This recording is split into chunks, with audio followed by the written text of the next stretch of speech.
The Kangaroos got back on track at the Gold Coast in round 4. They snap a 7-game losing streak. Now they're a runaway train looking for a 5th straight win.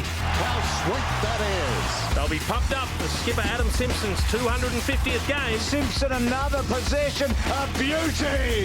The Kangas will miss the silky skills of Daniel Wells. That's just a shocking blow to a young star. The Blues are struggling. However, they did upset the Kangaroos at Carrara in the NAB Cup, with Fev booting 8. Super goal by Fev. Carlton hasn't beaten the Kangaroos in the season proper since 2004. Can they buck the trend? Find out on Saturday Night Football, live from Gold Coast Stadium. Oh boy, it's a miracle from Fev! Superstar. The skipper's got a bag today.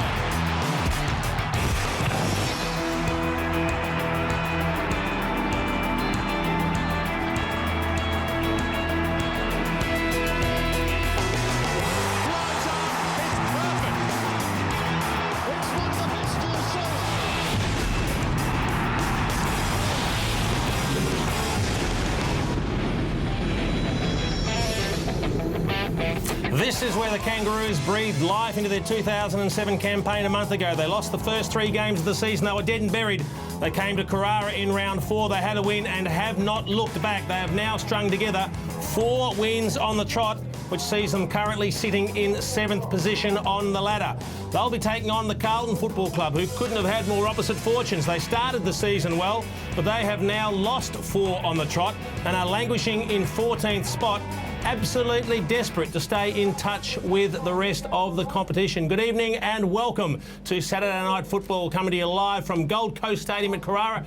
Triple premiership player with the Brisbane Lions, Alistair Lynch, is with us.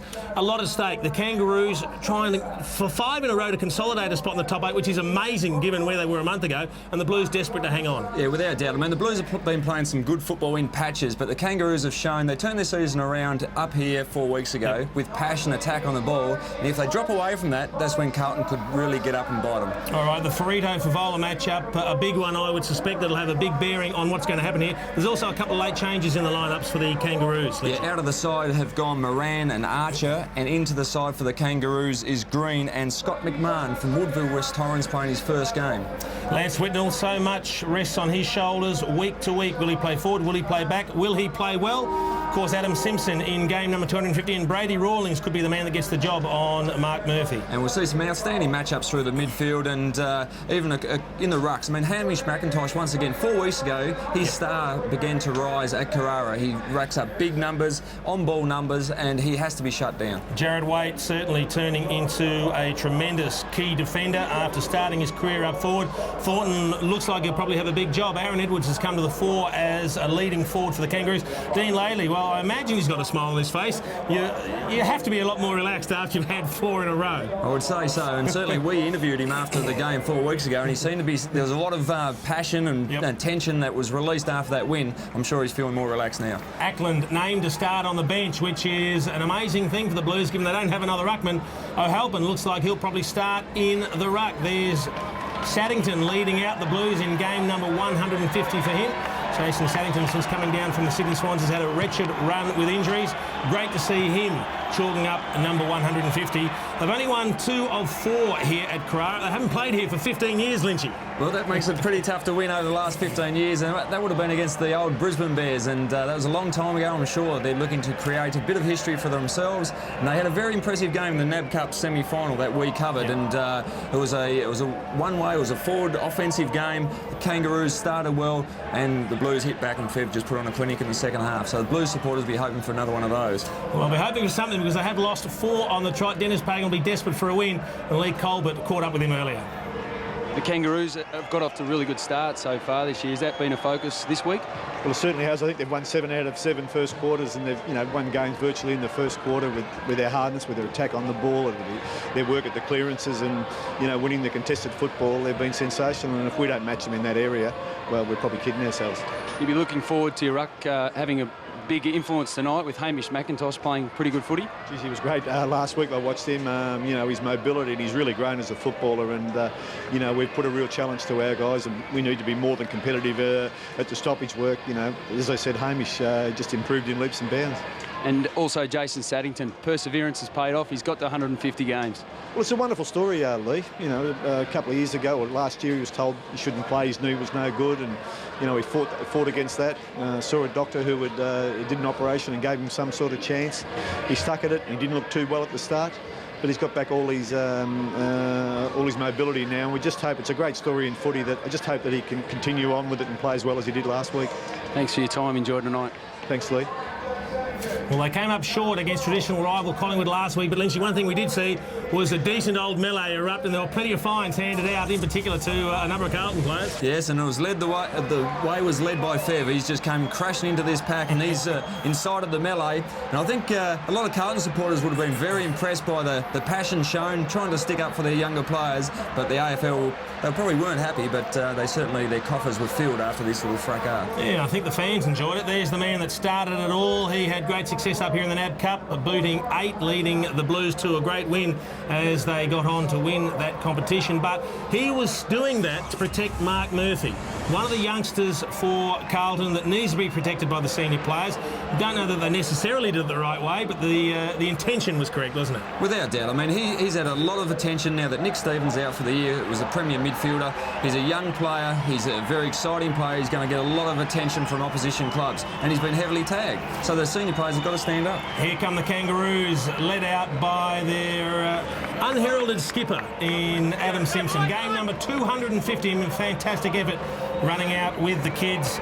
And as we mentioned, they have won 4 on the trot, the Kangaroos. They've had a scoring accuracy of 70% over the last month, ranking them #1 in the competition, Lynchy. And they've also won 4 or 5 games here at Carrara, so starting to build a home ground advantage. Yes, they're very comfortable here. They've only played a few games, but they like coming up to the Gold Coast. They enjoy the surface, and there was a bit of a worry. How are they going to replace the goals at Tomo? Yep. The void that was filled there with his knee injury. They've found a way through the midfield. Their small, exciting forwards have done the damage for them. Yeah, great spirit for the Kangaroos. I imagine there's probably a smile on Dean Laidley's face, and Lee Colbert caught up with him a short time ago. Dean, welcome back to Carrara. This is where the season started so great for the Kangaroos a month ago. Yeah, it was, and look, we've been playing some pretty good footy, but you know, it's another opportunity up here, and the people are going to come out and support us, so we have to play well again. And Brendan Fafol is a focus for every club, and not any different tonight with the Kangaroos. Obviously, you'll have someone prepared for him. I don't expect you to tell us who it is, but he is a key for the Carlton Footy Club. Yeah, look, Michael Fred, I'll start on him. We think he's the best matchup, and look, he did a pretty good job, but you know, he still managed to kick 8 goals up here in the pre-season. So Michael's going to have his work cut out tonight, but we're relying on him. And Adam Simpson, the captain, playing 250 games. You have a great relationship with him. Terrific effort. Oh, look, superstar in my book. The way he leads, he's a great captain. And look, we watched the video this afternoon of a young, fresh-faced 18-year-old with a bowl haircut and braces, and you see the man he's turned into today is fantastic. So good luck to him. Thanks very much for your time tonight. No worries, thanks. Great to see a relaxed Kangaroos coach, Dean Laidley. So many players for the Kangaroos that just get the job done. Not necessarily household names, Lynchy. Daniel Harris is one. I'm a big rap for this guy. He just does the hard yards every week. And well supported in the midfield by a young bloke by the name of Andrew Swallow, who's really come on in leaps and bounds. Yes, without doubt. I mean, Harris is heading towards 100 games and leads from the world. Ability to kick goals is very handy for them as well. But young Swallow, he's Western Australian, captain of the Western Australian under-18 team 2 years ago, and his class around the clearances has been outstanding. He's got silky skills, and that's what the Kangaroos need. They're going to continue to rebuild. They need guys like Swallow to come through and complement Harris and Rawlings and their captain in Simpson. Absolutely. We mentioned the loss of Thompson up forward, but with Daniel Wells out of the midfield, an even greater responsibility falls upon these players, doesn't it? Yeah, without doubt. And you know, the senior players have got to stand up, but also the youngsters have had a bit of time. I think Swallow's played 19 games now, and so he's starting to feel his way in. He's comfortable at the level. One of those senior players that stood up last week was big Leroy Brown. He kicked 4, gave him a great target up forward. He'll try and do that again tonight. Yes, he's a very imposing big forward, and certainly when he can go down back and he can play centre back, full back, and pick up the best of the forwards in the competition. But he needs to be jumping hard, splitting the packs, showing a bit of passion around the forward line to encourage those young forwards to get to the front and they get the opportunity to kick goals, not just solely reliant on a mark kick game. Yeah, he's one of those players that has picked up the slack that needed to be picked up with Nathan Thompson going down. They've certainly got other options up there as well with Aaron Edwards, Drew Petrie and Yeah, you know, the traditional Brent Harvison and Shannon Grants that do tend to kick the goals for them. Well, there is a very big occasion for the Kangaroos skipper tonight. Adam Simpson is playing game number 250. This is a guy that just leads by example. He does it all. We have got a huge interview with Adam Simpson coming up at halftime, which is great because we rarely get to hear from him. And as we go to the break, let's hear a little from the 250 gamer. And we've got the first bounce coming up in just a moment. I don't put myself in the same categories of, you know, Wayne Careys and Glenn Archers and those type of players. It's definitely it's a different feeling than that. You know, I'm just happy to contribute and be. If I can play consistently and do my job, I'm pretty satisfied, and that's been the main aim throughout my career.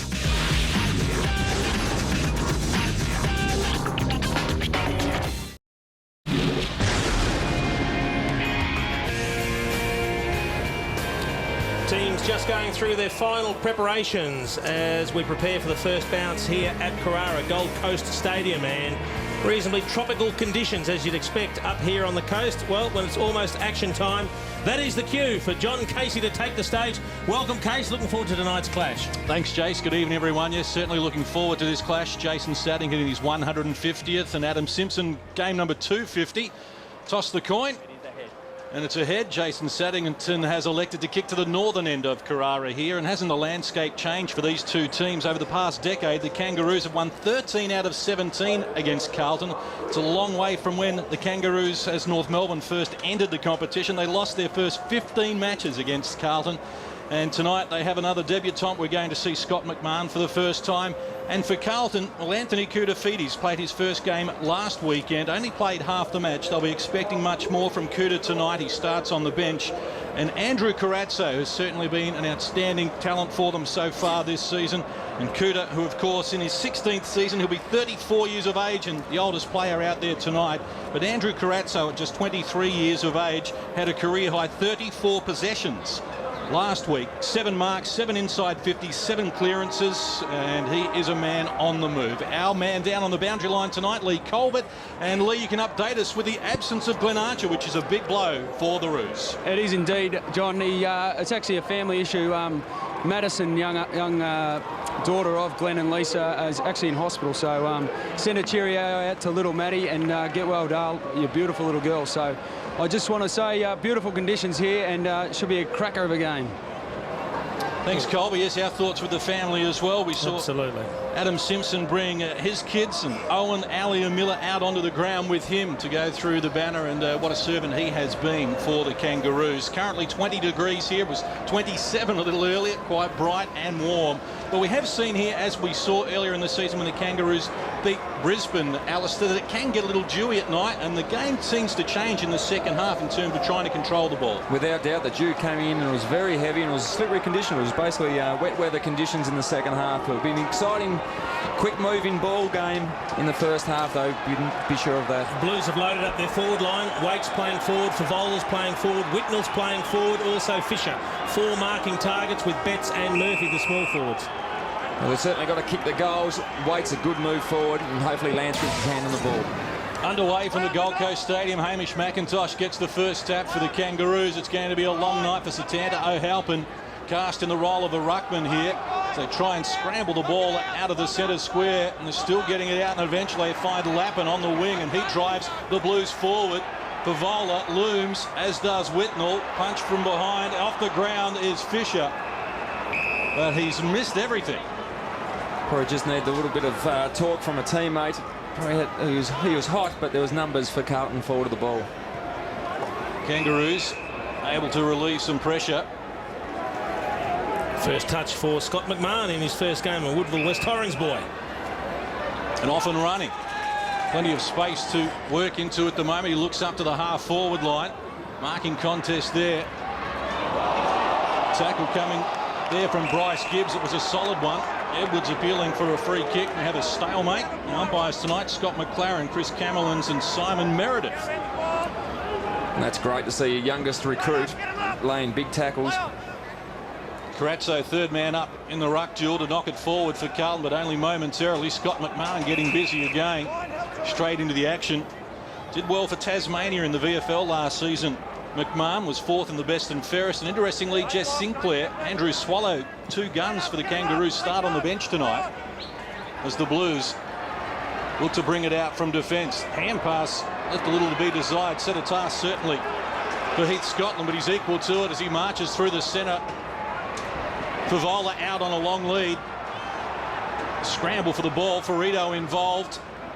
An opportunity now. Bentic working hard. And he has won a free kick. Off and running. Numbers ahead of him. Going from the 50. Loads up to the goal square where Carlton have multiple options. The Kangaroos able to defuse the situation, and it's a minor score. Yeah, good aggressive play from Adam Bentic, but I just thought he could have chipped the ball short to Jordan Russell, who'd backed into space 30 out directly in front. Chose to go for goal, which isn't a problem if you kick the goal, but if you miss, the other bloke's left shaking his head. Good work from Eddie Betts there, just denying Rawlings clean possession. Now it's a hot footy at the moment. Carazzo involved. Another high tackle. Free kick has been awarded to Mark Murphy. Like the way Carlton have started this game. There's certainly an attack on the ball has been fantastic. They've shown this in recent weeks, but just can't finish off their great work on the scoreboard. Whitnell on the charge. Whistle provided here. Free kick is going to be awarded to Fisher, and Carlton will get the first shot at goal. Simon Meredith found an infringement amongst all that. And they need to capitalise here. They've had the 3 forward 50 entries. Have looked dangerous, but only with the 1 point on the board so far. Need Fisher to go back and convert. It's kicked goals in 5 of the 7 matches so far this season for Carlton. 1 last week against Collingwood. This is a good ride. Goal umpire barely moved, and Carlton draw first blood at the Gold Coast. Well, that's the start the Blues needed. They're the ones who are down on confidence. They've lost 4 in a row. The Kangaroos, everything's going for them. So they've got to get their tails up early, the Blues, and this is exactly what they needed. They've put their big guns up forward. They're playing aggressive attacking football, which is great to see from a Carlton perspective. But as Lynchie said, they've got to kick the goals. They've got to have some sort of impact when you play 4 talls. And great to see Fisher with a straight kick to start proceedings.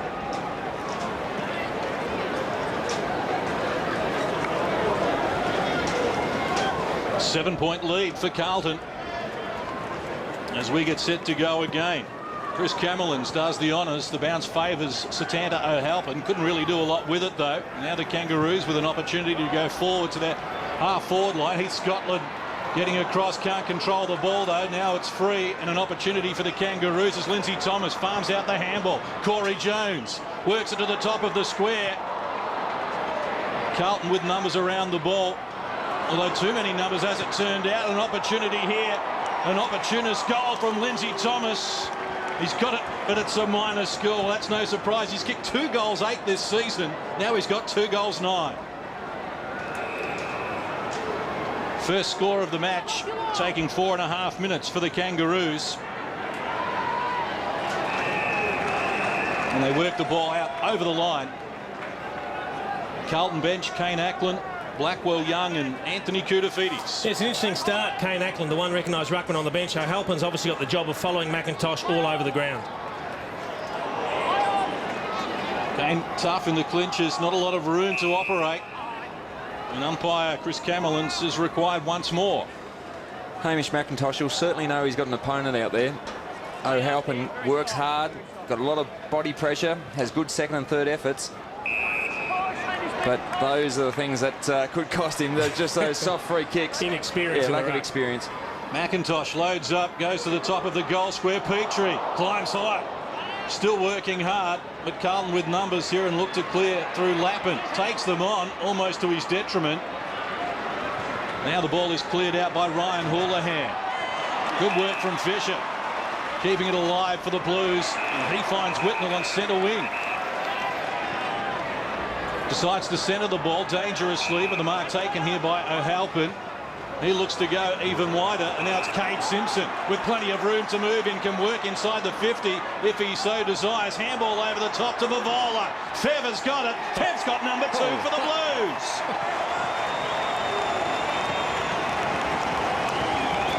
Gee, he did that easily, Fev.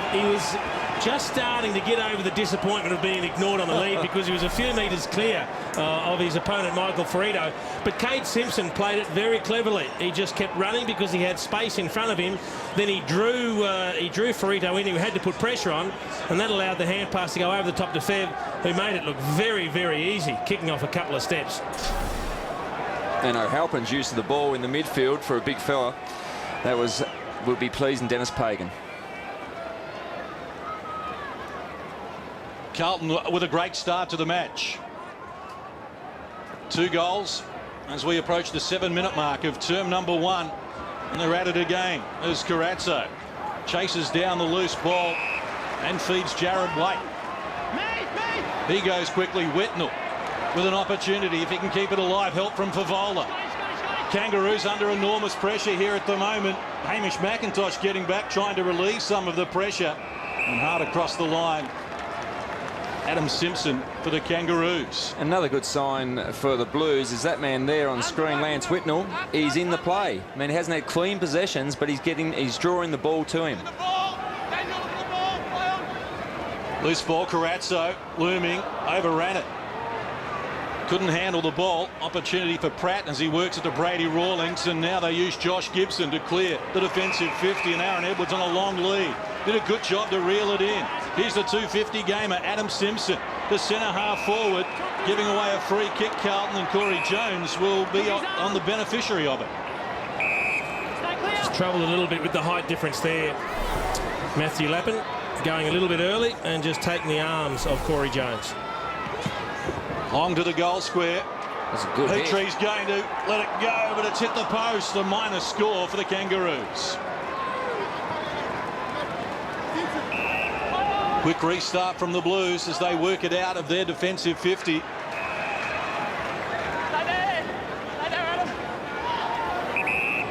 made all the running so far. A little over 8 minutes played. Carlton working to the half-forward line. Fisher climbing over the back of his opponent has given away the free kick. Josh Gibson off and running. Danced around one opponent. Pass finds its intended recipient here, Drew Petrie. He goes long. An opportunity now for Edwards. Has 3 to beat. Knocked down to Matthew Lappin. Continues to work hard, Aaron Edwards, trying to bullock his way through the crowd. Shut down eventually. Good hustle there coming from Lindsay Thomas, but he can't prevent Carlton from relieving the pressure. Satanto Halpin played on. Ordered to do so now. Goes short to Houlihan, who takes the mark in front of Shannon Grant. And he played on, but I think that's been the instruction from Pagan. They've played on quickly from the kick-outs. Through the midfield, they've played on, and they've loaded their forward line up with the talent to kick a winning score. They've come here to certainly win the game. Josh Gibson climbing over the back there to knock the ball over the line. Worrying signs early stages here for the Kangaroos, and Dean Laidley. There's Satanto O'Halpin getting into the back a little there of McIntosh, who stays with it. No teammate, just knocked it forward into the open spaces. Heavy work coming in from Casey Green. Just a couple of those key on-ball matchups. We've got Brady Rawlings following Mark Murphy. No great surprise there. Jordan Russell's got the job on Brent Harvey, and Houlihan is following Shannon Grant. Quickly onto the boot was Lindsay Thomas, working it forward, but only as far as Cade Simpson, and Carlton look to clear as Matthew Lappin gets involved again. Working to the half-forward line, Whitnell and Fisher unable to reel it in. The Kangaroos looking to relieve the pressure now as they work it back to Lee Brown. Up to the wing, Petrie over the top, Jess Sinclair. Touch on the ground. Not a lot on offer, so he slows it down, waits for an option, and that was intelligent work finding Aaron Edwards on the burst. They've got numbers deep here. It's a well-weighted kick opportunity for Corey Jones. Looked as though he was manhandled, and the free kick is going the way of the Kangaroos right in the goal square. Yeah, that's a matchup they're going to have to look at very quickly, the Blues. He gives great run off half-back Matthew Lappin, but he's outdone for size in the man-on-man battle with Corey Jones, and that's 2 free kicks he's given away the last 2 one-on-one contests. Corey Jones has been good this season for the Kangaroos. 13 goals, 8. They needed a steadier too, the Kangaroos, because they've started well, the Blues. And there's every good defender. Matthew Lappin arguing with the umpire, saying there was nothing in it. Yeah, a couple of suggestions to his opponent. Corey Jones from point blank range grabs the Kangaroos' first goal of the night. I agree totally, Jace. Certainly going to have to look at that matchup. Edwards, as we've seen, he's really developed this year. He's been an outstanding leading forward. Hasn't kicked big goals, but that matchup is going to be a problem. There's a loose man defence for the Kangaroos, and I think it was Brown on that instance. Maybe the loose defender might have to be Lappin for Carlton and maybe get a better matchup. Well, already it looks like Scotland may be going on to Corey Jones' ears.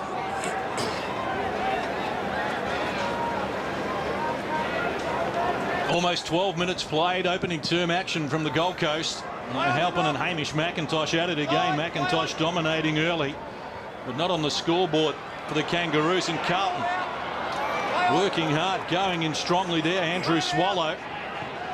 Hot ball at the moment. It's farmed out by Bentic. And now an opportunity for Eddie Betts as he jams it onto the boot. Heads up looking for Whitnell, who takes the mark. In advance of Shannon Watt, plays on quickly from the boundary line for Vola. The target was holding off Burrito and sneaking in at the back. That's an excellent specialist goal there from Brad Fisher. Handy goal from Fisher. Once again, Lance Whitnell. He's got his hand on the ball again. That's 3 possessions and very effective possessions. He's drawing the ball to himself, hit the top of the goal square. Fev thought he had the position, but fortuitous goal. Might have come off the shin, but it certainly counts as a goal. Well, I don't think he panicked, Brad Fisher. That was the clever thing. He went to take possession of the ball. Then he thought, uh-oh, I can't do that. But he was quick enough just to throw the boot at it at the second attempt and got there in time.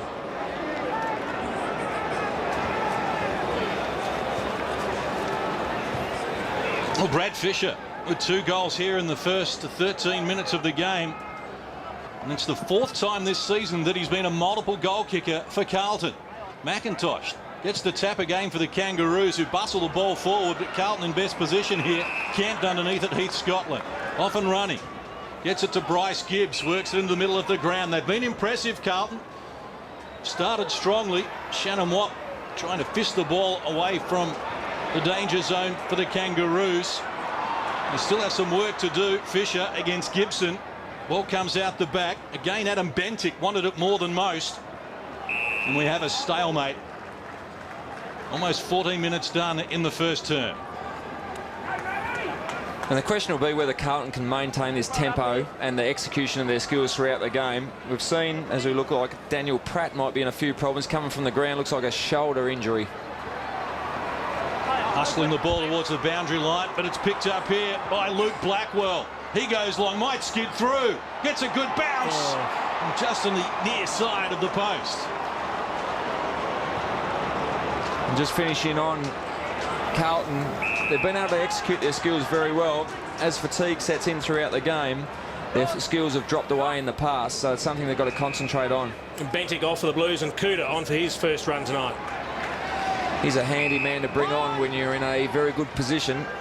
Shannon Grant goes quickly and finds Aaron Edwards on the lead. He's been busy for the Kangaroos. Deep in the goal square, Drew Petrie climbs high. Comes over the back of Thornton, couldn't reel it in though. Now an opportunity here. Lindsay Thomas. Let's go downstairs to Lee Colbert. Daniel Pratt has come off with a shoulder, right shoulder. Looks like it's the one he's had reconstructed before. He's had a lot of trouble with that shoulder and, yeah, not too good. He's gone straight up the race. That's not good news for the Kangaroos. Kutafiti's in the ruck there working against Petrie. Spills out now an opportunity for Andrew Swallow. He swings around. He's hit the post as well. Ackland's come onto the ground. He's replaced O'Halpin, so a bit more experience in the midfield for the Blues. Carlton by 11 points, working the ball out of their defensive 50. Jason Saddington comes across for the mark. Goes short to Fisher. Not paid. Under pressure from Gibson, but it spills out wide. Here's Luke Blackwell, who again drives Carlton deep. Favola thought he was held, and that allowed Kane Ackland to come in and take the mark. Well, this is just a double teaming affair on Hamish McIntosh. They know how good he is. We heard Dennis Pagan say prior to the game he was impressed with the work rate of McIntosh. So he starts O'Halpin on him to run with him and try and work him the other way. Then Ackland comes on fresh, and the first thing he does is push forward, get into space, make McIntosh chase him. He gets the chance to kick a goal. Kane Ackland started on the bench. He's kicked only 1 goal so far this season, and now he's doubled that.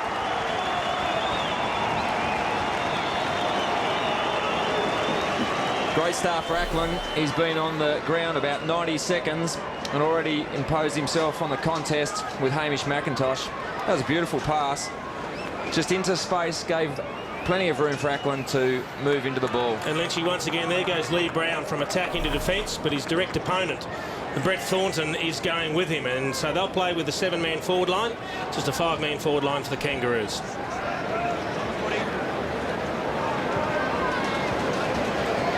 Almost 17 minutes played, term number 1, and the Kangaroos have some problems here, remembering they've won all of their first quarters previously this season. Carazzo had plenty of room to work into. Now it's Andrew Walker driving Carlton deep into attack once more. Favola! Not paid play on. Whitnell kicks around the corner and it's a minor score. Well, he does lift the excitement rating of the crowd, doesn't he, Fev? He just injects himself a near mark, but the crowd went berserk as soon as he got involved. Just stretching over the top. Fingertips would have taken it, but just couldn't control it as the other players came through. Carlton have got all the answers at the moment as Brent Harvey tries to get something happening. Retreats here to Casey Green. Good work there, strong work from Carlton as Jared Waite bustles his way onto the ball. Andrew Walker has Whitnell available, goes in that direction. Favola on the lead. 2 coming at him, collision. Strong work from the Kangaroos on that occasion. It came from the first gamer, Scott McMahon. Harris over the top. Now McMahon, running game. Brady Rawlings driving the Kangaroos to the other end where Corey Jones has got the slip on Heath Scotland and takes a strong mark. Well, he's the one that looks likely at the moment for the Kangaroos up forward. Corey Jones, we know he's a goal kicker. He's a good mark. He can play at ground level. He started on Matthew Lappin. Lappin's been moved. He's now got Scotland. And once again, this time leading back on Scotland, looking for the long kick over the top, which Brady Rawlings provided, and proving very, very elusive up forward for the Kangaroos, Corey Jones. 20 seconds. Kangaroos' only goal at the 11-minute mark from a free kick. And kick 2 against Carlton in round 12 last year. And Corey Jones looking to steady the ship for the Kangaroos. Splits the centre.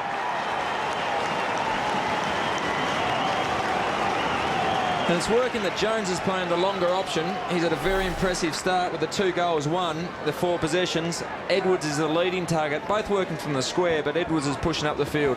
Now we've got a third opponent for Corey Jones. Andrew Walker has gone on to him. Saddington's gone on to Edwards, with Walker now the job on Corey Jones. It's always a good feeling when you're 15 minutes into the first quarter and you've got your third opponent.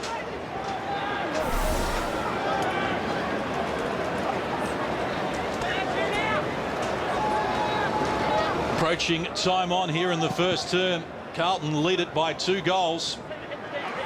And they've got Drew Petrie into the ruck at the moment. The Kangaroos as Koutafidis drives Carlton forward once more. Thornton unable to keep it alive under pressure and will have a throw in.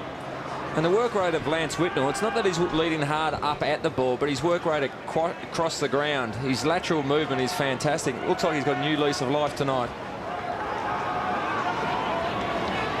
Petrie against Ackland. Ackland the front spot, knocks it down. Andrew Swallow sharked it though. Casey Green gets involved.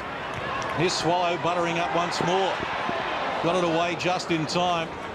The first gamer had to stand under it there, Scott McMahon, and showed good courage. He's off quickly with multiple options here, and Jess Sinclair has taken the mark just ahead of Corey Jones. Yeah, well, if Sinclair didn't mark it, Corey Jones would have. He is dynamite at the moment. But Sinclair, an opportunity here to kick a goal. He doesn't do it too often, normally sweeps across half back. Has been playing half forward since coming on in this match. Opportunity here to kick a goal. Well, he snuck forward and kicked a goal last week in the 22-point victory over Essendon. Jess Sinclair An opportunity to drag the Kangaroos just a little bit closer. And he sprayed it across the face of goal. It's a minor score as we go down to Lee Colbert. Good news for Daniel Pratt. It's not a shoulder, it's ribs. So whether that's good news or bad, it's not his shoulder. Choose your poison. Well, he's happier. Carlton relieve the pressure and they work it out of their defensive 50 with ease, although Bryce Gibbs now has to retreat a little. Gets support from Houlihan, who has plenty of space to work into. As I say, he's closed down by Matt Campbell. That's it, Jess. Right on. Little over 6 minutes left in the first term. Carlton by 11 as Luke Blackwell is advised to play on. Goes to centre wing. Pack develops at the front of it. Mark appeared to be taken by Brad Fisher and he's won a free kick. Handballed it to Andrew Walker, who wasn't quite ready for it. Now they have to reset. Fisher jams it onto the left boot. Coming out for the Mark Koutafidis. Hands in the back from Simpson. Free kick against Adam Simpson. Play on is the call. Advantage with the Blues. They look for Favola, and Perito holding on has given away a free kick 15 metres out. And that's the one these days that's paid. If the defender's arms are wrapped around the stomach of the forward, or it doesn't matter where it is on the ground basically, but more often you see in this situation, the arms are wrapped around the stomach and that's paid a free kick every time these days. Well, Brendan Favola's given the Kangaroos nightmares since he made his debut. Favola back in 1999. The Kangaroos have never kept him goalless, and he's got 2 quick ones here in the first term. Well, we heard Dean Laidley prior to the match say it's a big job for Michael Frito. He battled hard in the NAB Cup, but still had 8 kicked on him by Fev, and 2 1/4 is going to see another 8 next to Fev's name at this rate. But you've got to feel for any of the Kangaroos defenders at the moment because the Blues are playing well and the ball's coming down pretty quickly. They're getting some good one-out opportunities. And that is a difficult situation. Favola experience pushing hard back into his opponent. Pinned the arms down and free kick.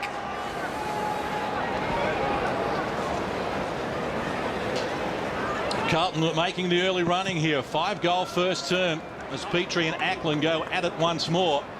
A little over 5 minutes to play in the first term. Brent Harvey after the loose ball for the Kangaroos. Plenty of pressure on, as you can see. Free kick awarded, but advantage will be played here as the Kangaroos go through Jess Smith up to the half-forward line. That was the important goal for the Blues. Just the last 5 minutes, the Kangaroos had plenty of the possession of the ball without converting on the scoreboard. And just Fevs has consolidated to the end of this quarter a decent lead. Huge numbers around the ball, but somehow Carlton work it forward to centre wing. Coming out to greet it, Jared Waite. Finds an ally here in Kate Simpson, who's taken across the line. Daniel Harris wanted to play on. We're going to have a ball in at the 24-minute mark. Contested possessions. The Kangaroos are getting enough of that. But on the scoreboard, it's all Carlton. Murphy's getting plenty of work off the ball from Rawlings. Petrie with a touch on it. Not to any advantage. And we'll have a restart once more. Well, Whitnell started the game very well in attack. He went off for a brief spell. He's now come back on and he's playing loose in defence. Third man in, Adam Simpson, knocks it forward. Blake Grimmer with problems. And likewise, Jess Smith taken high, and he's won a free kick for the Kangaroos. I think the fact that Whitnell's playing loose in defence is just Dennis Pagan wanting to consolidate the good work done in the first quarter. They don't want to concede a late goal or two to the Kangaroos and let them back in. Kane Ackland over the back of Petrie has given away a free kick. After their very good positive start, we're still 5 minutes out from the end of the quarter. It just seems a little bit early to be slotting someone back loose. Brent Harvey takes the handball from Petrie. Goes forward. Opportunity. Yeah. Gee, that's just a simple hand in the back. Yeah, that was... All he did was lean on him to feel where he was. But you've got to be aware if you're playing in defence now, you just can't do it. He just put one hand on the shoulder in actual fact. It wasn't on the back, but it was on the shoulder. Just put it high. You can't do it. Stopped him from jumping. It'll be a free kick every time. The umpires are looking for it. And he just didn't need to do it. No. He should have stayed off and had the clear jump. Easy fist away. And Shannon Grant kicked 3 goals straight last week against Essendon and bagged 5 against Carlton, round 12 last season. Looking to steady the ship once more. Never looked like missing. Kangaroos fight back again. He's been a bit of a goal kicker throughout his career, Shannon Grant, and been one of the keys to the resurgence of the Kangaroos over the last month. It's up to 305 goals in his 263 games. A very impressive small forward, and someone's got the class through the midfield as well. As we said, a bit of a soft free kick, but poor free kick to give away such a soft effort.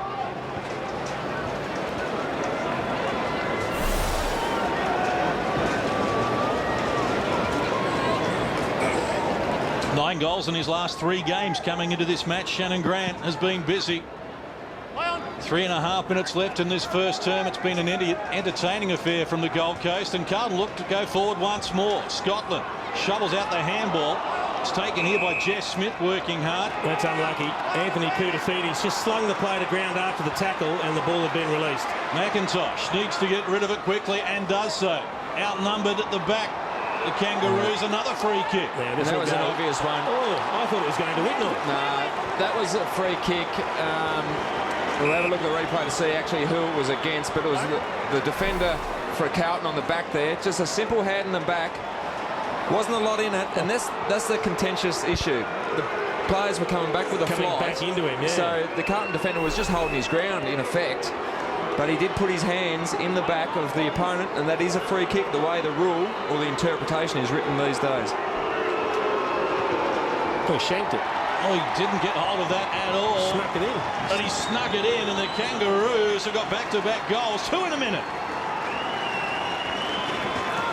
Well, that's disappointing from a Carlton's perspective. The very thing Dennis Pagan didn't want were late goals. Now, maybe that's come from uneven numbers, and they tried to play one behind the ball in Lance Whitnell. But, gee, that's tough. All the players looked up to think, oh, who's getting this free kick? Because I don't think they were too sure either. But technically, that is a free kick. It's just so difficult when the player's actually pushing back into you. You've got to be so careful not to do that. As you said, Lance could have actually got the same decision his way. Yeah. Well, after being down by as many as 18 points, the Kangaroos have kicked 3 of the last 4 goals in an 8-minute stretch. And we have a ball game. 5-point difference as Carlton walk it to their half-forward line once more. Brad Fisher's been impressive so far. Coming up for disposal number 8, which is the most in the match. Told to play on. Hoist the ball long. Favola couldn't hold on, and the Kangaroos, who have grabbed the momentum away, ran a long way on that occasion. It was Michael Ferrito. Got Chad Gibson into trouble, but he was good enough to get them out of it. They've scrambled the ball to their half-forward line. The mark almost taken there by Lindsay Thomas. He kicked the last goal, and he's hungry for another. Took them on. Good tackle from Saddington. And Carlton will look to relieve the pressure.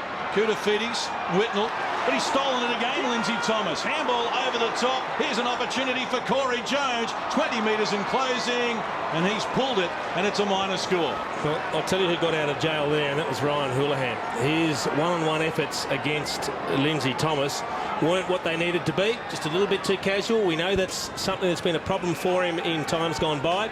He's got to be more desperate and more physical in those one-on-one contests with second and third efforts as well. Precise work from Carlton as they work the ball out of their defensive 50 to the wing. Here's Andrew Carazzo.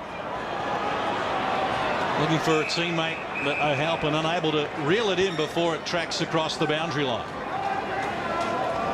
Just under 90 seconds to play in this first term. Is that 1 quarter? As Hamish McIntosh tries to work it to the advantage of a teammate. Simpson goes onwards. And we had some problems there. The rookie Scott McMahon. And he's been called for holding the ball. Bit stiff, McMahon. I don't think he had too much opportunity. He didn't know the play was coming. He receives the handball and then gets claimed as he gets it. I guess he tried to drive the shoulder in and ride the bump, so that's probably what's cost him prior opportunity. Jared Waite will get the free kick. One of only 5 players who played the entire match last week for the Blues in their 24-point loss to Collingwood. Kicked a goal last week, but doesn't look confident from here. He's a long way out. He's gone for the torpedo from 65. Ball knocked away from Favola. And will trickle over the boundary line before Eddie Betts can reel it in. It's not something we see too often these days, Lynchy. Not too many players have the licence to tee off with a talk. Well, I just would have liked to see him think his way through it a little bit more and just try to spear a pass to 35 metres out to give a realistic shot on goal. McIntosh shut down quickly. Swallow gets it to Jess Sinclair. Now he needs the support of Petrie, who goes by hand. Josh Gibson, Adam Simpson. Nice work as the Kangaroos combine off halfback. Again, Shannon Grant appeared to be nudged in the back. It goes unwhistled. Andrew Walker will clean up for Carlton. Looping hand pass to Saddington, who went behind Walker. A little untidy, but they'll get out of trouble here. And Saddington, another hand pass to Lappin. He dances around a couple, goes long. Eddie Betts did an excellent job, told to play on, not rewarded for his efforts. And he's paid the mark. In fact, he's paid it now. Yeah, but it was his second decision, the umpire, because he initially waved play on. This is Ross Young from 55 going to the goal square. Opportunity for Fisher, and it's knocked away with a siren sounding in the background. Look, I just came off his hands and he took it. An entertaining first term has concluded. A rush behind will add to Carlton's tally. And they hold a 5-point lead here at the end of one. 5 goals, 4 goals, 5. But they had an 18-point lead midway through that term. Kangaroos kicked 3 of the last 4 goals to get it back to within 5 points. But the Kangaroos have lost the first quarter for the first time this year. And we'll have more for you from the Gold Coast right after this.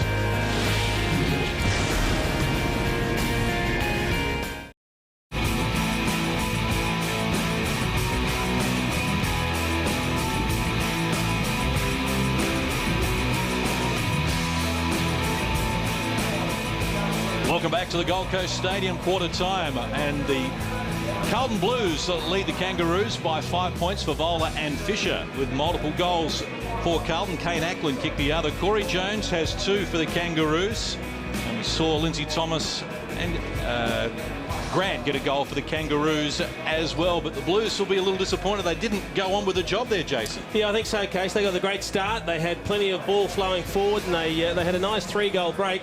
They tried to shore things up with about 4 or 5 minutes left to go in that first quarter by throwing Lance Whitnell behind the ball, and unfortunately that didn't work, and it was the Kangaroos that surged late, Lynchy, and I know you queried it at the time a little bit too early in the quarter to put someone loose in defence, and it just upset the balance a little bit for Carlton. I just thought the whole philosophy of Carlton, that match committee, by loading up their forward line with all their guns, the way they played on, and they were positive all through the first 20 minutes of the quarter, I just thought it was a bit of a negative step or a defensive step to put someone loose in defence that allowed the Kangaroos to get their hands on their ball. The handball receives for the Kangaroos in that last 10 minutes really picked up, obviously because they had the loose man behind the ball, but it just opened up the floodgates through the centre corridor and allowed an easy avenue at goal. Yeah, things working well for the Carlton setup up forward. Fisher terrific with 2 goals, and Fev, well, Frito kept him to just 2 kicks and 1 mark. Unfortunately, both kicks were goals, so you got a feel for him. He's doing a solid job. Let's see if we can get an update how Carlton are travelling at the moment. Their assistant coach, Brett Ratton, is standing by with Lee Colby. Brett, great start to the quarter and then gave up some goals late. Yeah, we did a couple of free kicks there. Our blokes getting behind and giving away soft free kicks. Bit disappointing. Great start in the way we wanted to come up here and put our print on the game. And the forwards, you look after them. They would have been happy with the space up there. They were. We had Jared and Fish. They were working really well, and Brendan and Red, they got their hands on the footy as well. So great start from the forwards, but we need to maintain it now. Keep it up, mate. Good on you, buddy. Well, Brett Ratton just referring to the fact there that 3 of the Kangaroos' 4 goals came from free kicks, but 2 of Carlton's 5 came from free kicks as well. The umpires have been consistent. They're favouring the forwards, and Jason Dunstall and Alistair Lynch are happy with that. Well, I don't think you're ever going to get a complaint from us, Case, let's put it that way. But look, most importantly, they've virtually looked after the bloke that's played in front. And we know how difficult it is now in a one-on-one contest. If you get behind, it's so hard to put physical pressure on without putting a hand on the shoulder or in the back, and you've got to take your medicine. If you get any sort of contact there, you're going to be pinged. Kangaroos average the fewest marks in the AFL, and here at quarter time, Carlton have taken 28 marks to 14, dominating that area. A lot of those, 25 of those uncontested marks, a lot of short chips, but the Kangaroos, their intention is to kick long, and that'll lead to a lot of contests. Set to go, term number 2. Carlton with a 5-point lead, having stopped the Kangaroos' run of 10 consecutive matches where they won the opening quarter. They were helping up against McIntosh for the first centre bounce of this second quarter. And you've got Brett Thornton playing in attack. He's obviously following Lee Brown, whichever end he goes to. Brown's gone into defence, Thornton into attack. An unusual role for him. But important that actually gets his hand on the ball while he is up forward. Underway, second quarter action from the Gold Coast Stadium. McIntosh went down. An opportunity now for Carlton to clear through Mark Murphy, who works them to the half-forward line. Josh Gibson doing an excellent job holding off his opponent, trying to relieve the pressure. Now Brent Harvey takes on a couple, touches the ball on the ground, works to the half-forward line, charging out to meet it, Corey Jones. He's got numbers forward. Man over the top is free, and they'll work it to him now. And Casey Green. That was an impressive lead again for Jones. Led hard to a good mark in the hands, but he had the awareness to get to his feet quickly, and obviously there was some voice that there was a teammate forward of the ball.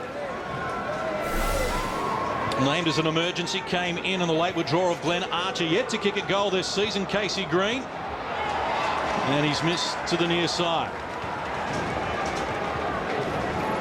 A let off for the Blues there, who bunch at centre half forward for this kick out, ringed by a circle of Kangaroos defenders. And the Blues looking to bring it out. O'Halpin the target, knocked away from him by Lee Brown. Brent Harvey goes onward to Harris. Now it's the captain. Oh, great kick. Working it to the centre half forward. Good defensive work from Carlton, but here's Harris again. Not much on the handball. Brady Rawlings getting involved.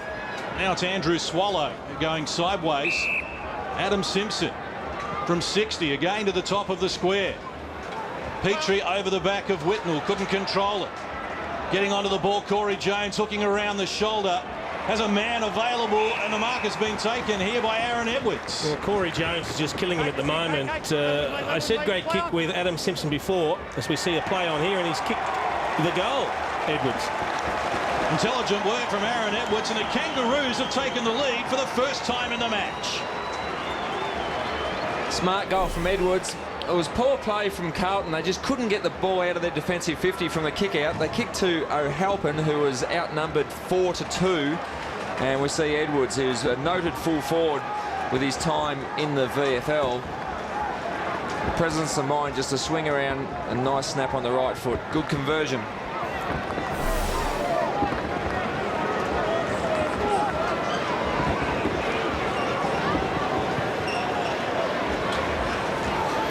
The Kangaroos have kicked the last 3 goals, bracketed across quarter time, and have taken the lead for the first time in the match. As O'Halpin goes at it for a second attempt. Now it's Eddie Betts getting out the handball. Carazzo with some space to work into. Had Jared Waite calling for the ball, but instead he looks for another option. It was Cade Simpson. Now it's Whitnell on the retreat. Good tackle applied by Jess Smith. Favola going backwards, works it to Bentic. And he's found Ross Young working the ball back to centre half forward, knocked away by the Kangaroos. Needs to be quick here. Jess Smith got it away to Josh Gibson. Swallow, he needed to be quick as well. Good pressure being applied here by the Carlton forwards, but they've overdone it. Just to push in the back against Betts. It was good pressure. They had the Kangaroos struggling there. Not sure what to do with the ball coming out of defence, and Betts just... Gee, it's a reasonably soft free kick, isn't it? Yeah, it's disappointing. They'd worked very hard. Now the Kangas just got time to take a breath.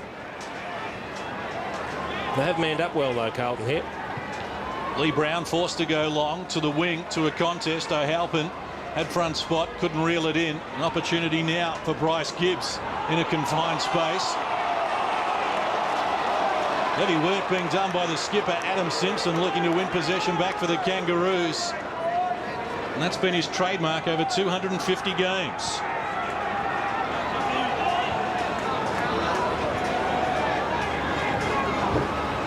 And the Kangaroos get it to Brent Harvey. Quick hands from him to Jess Smith. Long hand pass, intelligent. Opens up play as the Kangaroos run through the centre of the ground. Corey Jones at the back, sneaking behind Andrew Walker. Lost his footing, goes back, takes them on. Handball coming over, looking for Shannon Grant. He split the centre. The Kangaroos have kicked 2 in 2 minutes.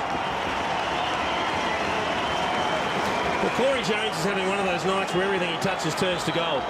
He was out of position at that marking contest. He threw up a hand. I think it was it Waite that was going back for the ball? In fact, it was Walker. But he just pounced onto the loose ball. Then a little fumble, but that gave him time to prop and shoot out the hand pass. And who better to shoot it to than Shannon Grant? He's not going to miss those.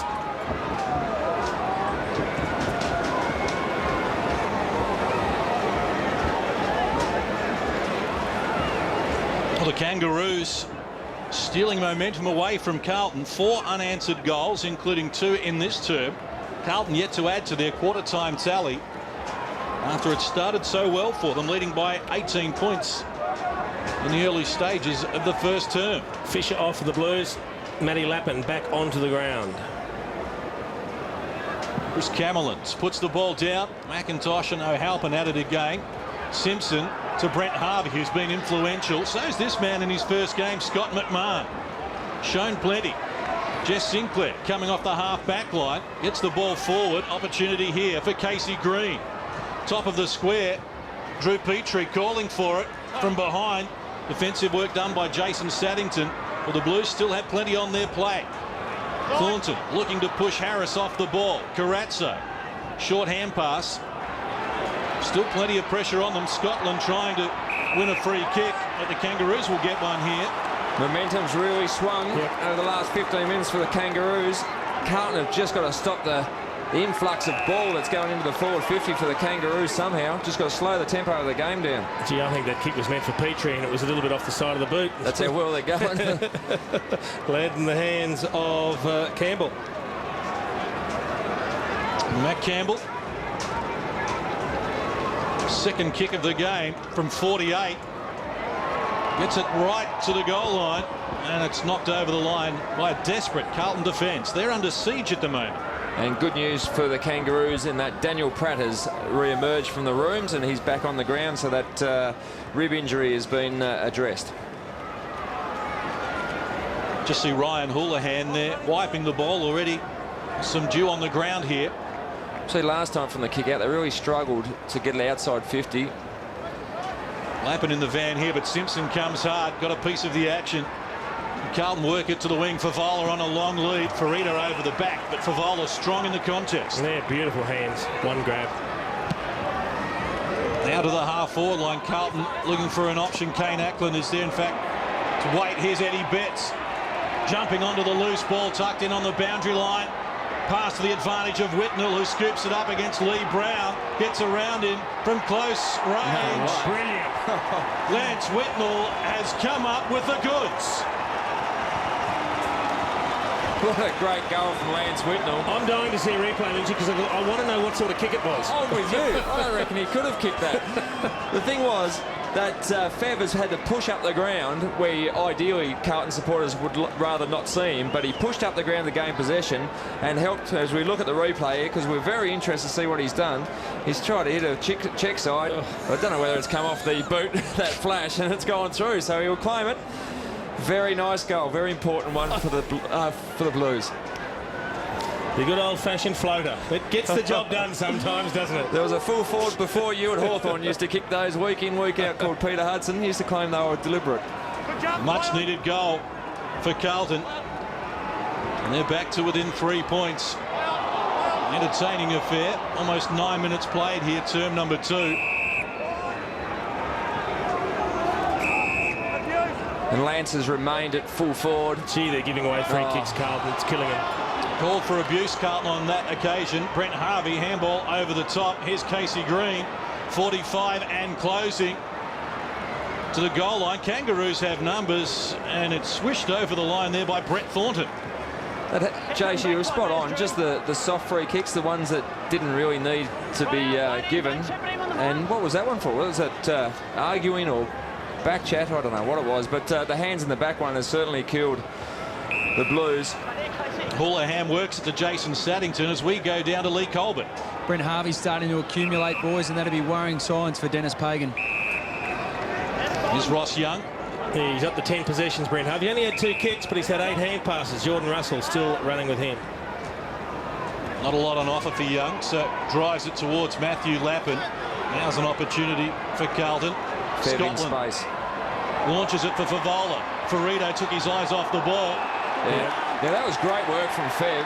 Fev was caught under a high kick and he's pushed hard back into his opponent. Experienced play.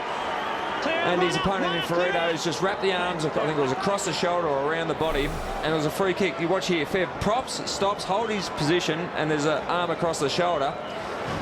There's not a lot in it, but he's milked a free kick there. Yeah, he's just holding the arms. That's what he's been pinged for. And the first thing Fev did when he got the footy was give it a good wipe on the jumper. Well, he's kicked 2 already. Season tally of 27.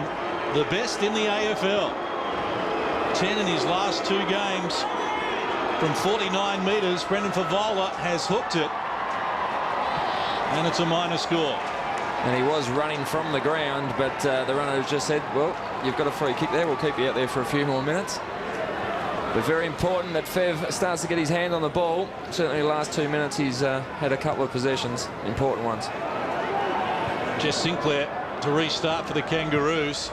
Hitting it long for Hamish McIntosh. Big pack developing, but McIntosh stands tall at the front and takes the mark. That's a strong mark in the company. Whitnell and Favola were there. Really has blossomed in 2007. Corey Jones out on the lead, getting some treatment over the back from Andrew Walker, and wins another free kick. That wasn't exactly a soft free kick. That was everything into the back of Corey Jones. And just as Favola is giving the Kangaroos defence nightmares, Corey Jones doing likewise to Carlton. Well, that kick left a little to be desired, and Cade Simpson unable to reel it in. Knocks it over the boundary line. Don't hold off the ball. Rolling, Smurfy. This is where the lack of experience. It's plenty of enthusiasm, but the lack of experience with O'Halpin and the ruck is just hurting them a little. There's O'Halpin. Good work there. Getting a touch to it there. Nice skills from Lindsay Thomas. Has to retrieve it. Knocked down, taking the kick by Blackwell to a contest. Aaron Edwards feeds off to Casey Green on the left foot. He snaps and gets the job done for the Kangaroos.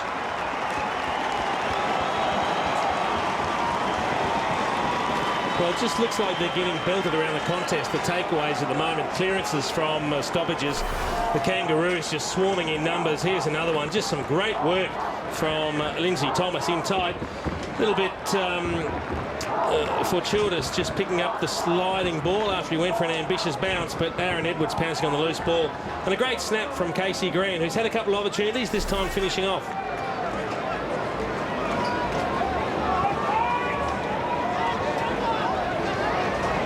First goal of the season for Casey Green, formerly with the West Coast Eagles. And free kick will be paid here to Kane Ackland, getting one high. Just don't do anything silly here. Just a little warning, I'd suggest, from the umpire, just to settle down. And Scott McLaren, almost 300 games experience. Not a tackle, you heard the umpire say. That's why he didn't ping him. Favola coming out strongly again, had 2 to beat. Shannon Watt gets the crumbs, retreats to Jess Sinclair. Hands it off now for Pratt, who's back on the ground after going off with a rib injury in the first term. Jess Smith goes even wider where he fires Brent Harvey. Murphy coming off for a spell. Kuda on for Carlton. Harvey coming up for disposal number 11. He leads the match in that category, and it's an intelligent pass as well as he picks out Lee Brown. Right on centre wing. Looking up. A marking option the half-forward line. Aaron Edwards has had the better of Thornton so far, but cleaning up Ryan Houlihan. Bangs Carlton to their half-forward line. Whitnell with 2 to beat. Meat in the sandwich. Lappin kept it alive. Goes over the top. Oh, good smother. Great work defensively from the Kangaroos. But staying with it, the Blues forcing a good contest as well. Jess Sinclair took them on. Ball springs out. Now an opportunity for Ferrito. Strongly, Carazzo. Lappin lurking dangerously. Lindsay Thomas trying to win a free kick. They still manage to roll it for the Blues. Big trouble there for Luke Blackwell.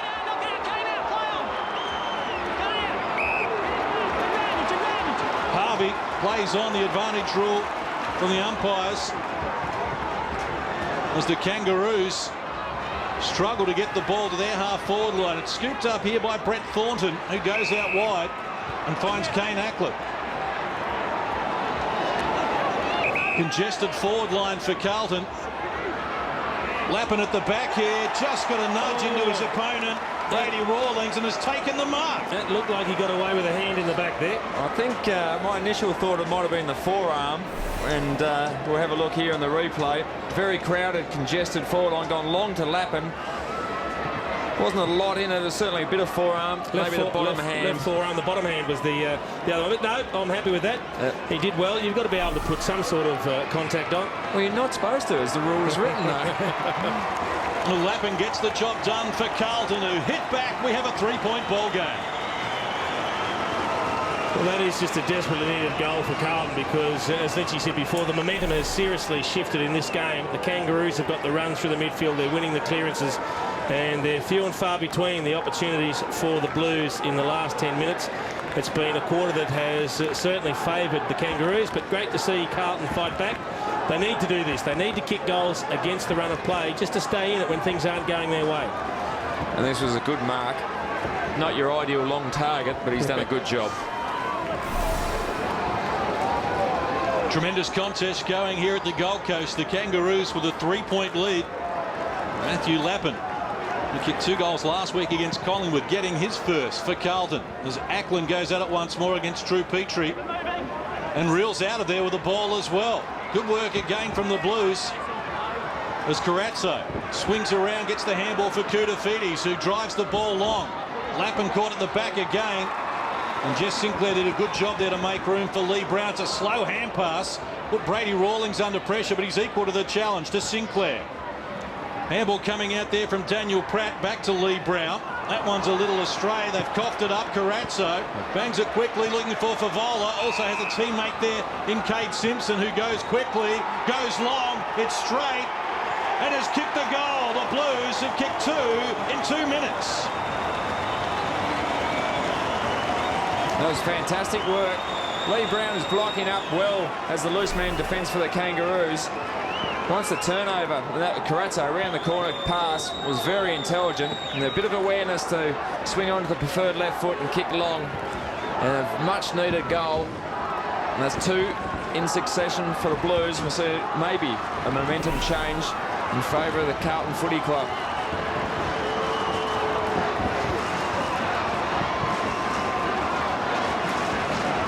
Three goals in 9 minutes from Carlton has put them back in front by 3 points. Almost 18 minutes played here. Term number 2. The leaving mark has been taken by the rookie, Scott McMahon. Goes out wide. Simpson had to stand and wait. Did a good job of it under pressure from Luke Blackwell. Now gets it to the half-forward line. Corey Jones getting down low and grabbing the mark. He's only been back on the ground for 20 seconds, Corey Jones, and immediately gets it. Decides to play on. Works himself into trouble. Needs support. Carlton with numbers around the ball. Carazzo couldn't find it though. Under pressure from Matt Campbell. Corey Jones has got it again. Knocked away from him. Good tackle there from Lindsay Thomas. It's a fierce contest at the moment. I'll tell you what Corey Jones did do there first up. He used the umpire as a shield from the man on the mark to play on. And the umpire just sat there with his arms by his side saying, no, play on. But no chance for the man on the mark to actually get him because the umpire was between him and Jones. Gibbs couldn't find it. Casey Green likewise trying to milk a free kick. Matt Campbell, but Scott McLaren's having none of it. We have a stalemate once more. Less than 8 minutes out from half time.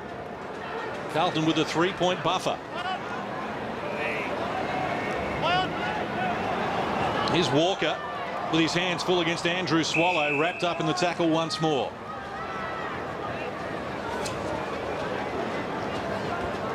Ackland's been handy since he's come on the ground in the ruck. Just big, experienced body.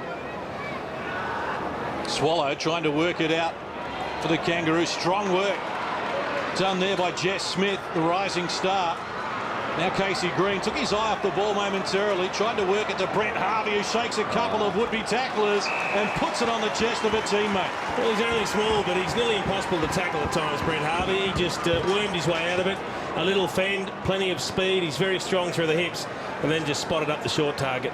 That was the good thing. He had the awareness that there was a player free just 15 metres away instead of blazing away towards goal.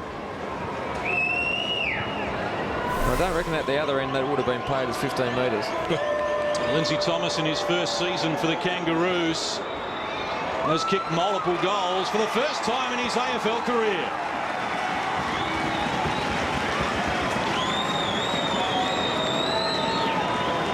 Just turning into a great arm wrestle at the moment. A few lead changes.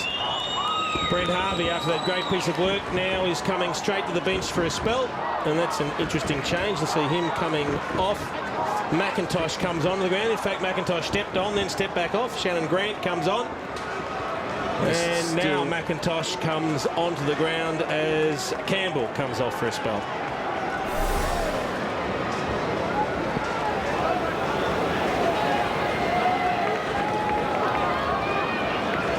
So a structure change with McIntosh going back on the ground, replacing Campbell, and will push forward.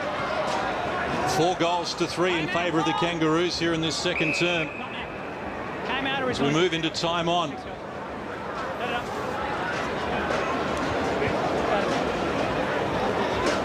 And a very willing contest between 7th and 14th on the ladder. Daniel Harris gets the ball forward again. Thomas on the lead. Couldn't control it. Good hands from Bryce Gibbs for the Kangaroos. Corey Jones takes them on. It's a free kick coming back here for the Kangaroos, and he's won another free kick, Lindsay Thomas. They've just been a little indiscriminate at times, the Blues, in their defensive 50, and this is the area that you can't afford to give free kicks away. Thomas was the one that got to the ball first, and Bentic just fell over the top of him. Tried to avoid him. Wasn't a hell of a lot in it, but they're definitely rewarding the man that's playing the footy, the man that's getting in first, and Thomas the beneficiary. Played with Port Adelaide in the SANFL. Still a teenager. Lindsay Thomas, and a chance for him here as he goes from 50 to trying to get the distance. The accuracy has suffered. It's a minor score.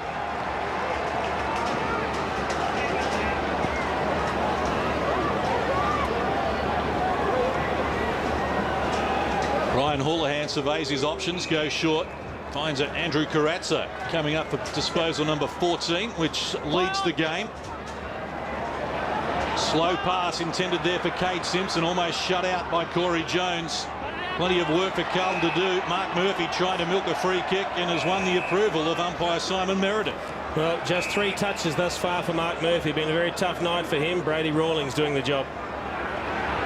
Kudafiti's the target, climbs high over the top of Simpson, couldn't reel it in. Heath Scotland gets it to Fisher. Quickly onto the boot to the half-forward line where Satanta O'Halpin leads the pack. He goes short, inboard. Andrew Swallow coming across, but not before Andrew Carazzo could slide in and take the mark. Good attack on the ball, good awareness just to chip around the corner and hit a target. Decides to go short, has a man available. Good running from Bentic into space, just pushing forward and giving Carazzo a very easy option just to pop it over the top and get another 20 metres closer to goal. Adam Bentic has worked hard for Carlton this year, averaging 15 disposals and leads his team in tackles. Hasn't kicked a goal for 7 weeks though. The Blues to retake the lead on the back of Adam Bentic. He's got the job done. It's turned into a great contest. Fantastic response for Carlton. Bentic's goal and the awareness of O'Halpin, who's probably lack of experience in the midfield has cost him, but certainly his enthusiasm around the ground. He tacks the ball well, and it's always going to be difficult to hit targets, but was able to chip one around the corner, find a target, and more importantly, Bentic was able to convert that opportunity, which they must do on every occasion.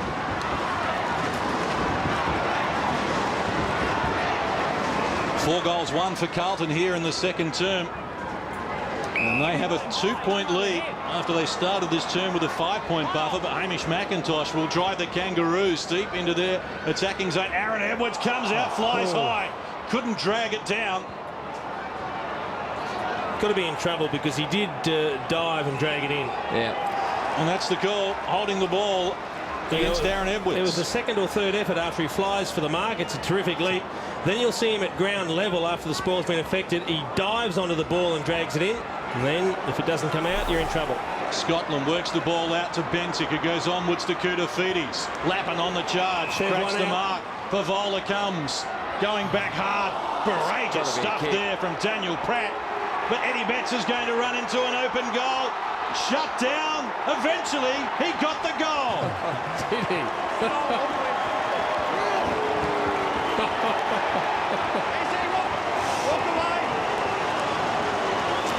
there was a fantastic chase there, as we see a little bit happen off the ball, and Satandra O'Halpin, I think it is, has gone down, holding his face. So I didn't quite see what the exchange there was, but here he comes. I think he's going to remonstrate with someone.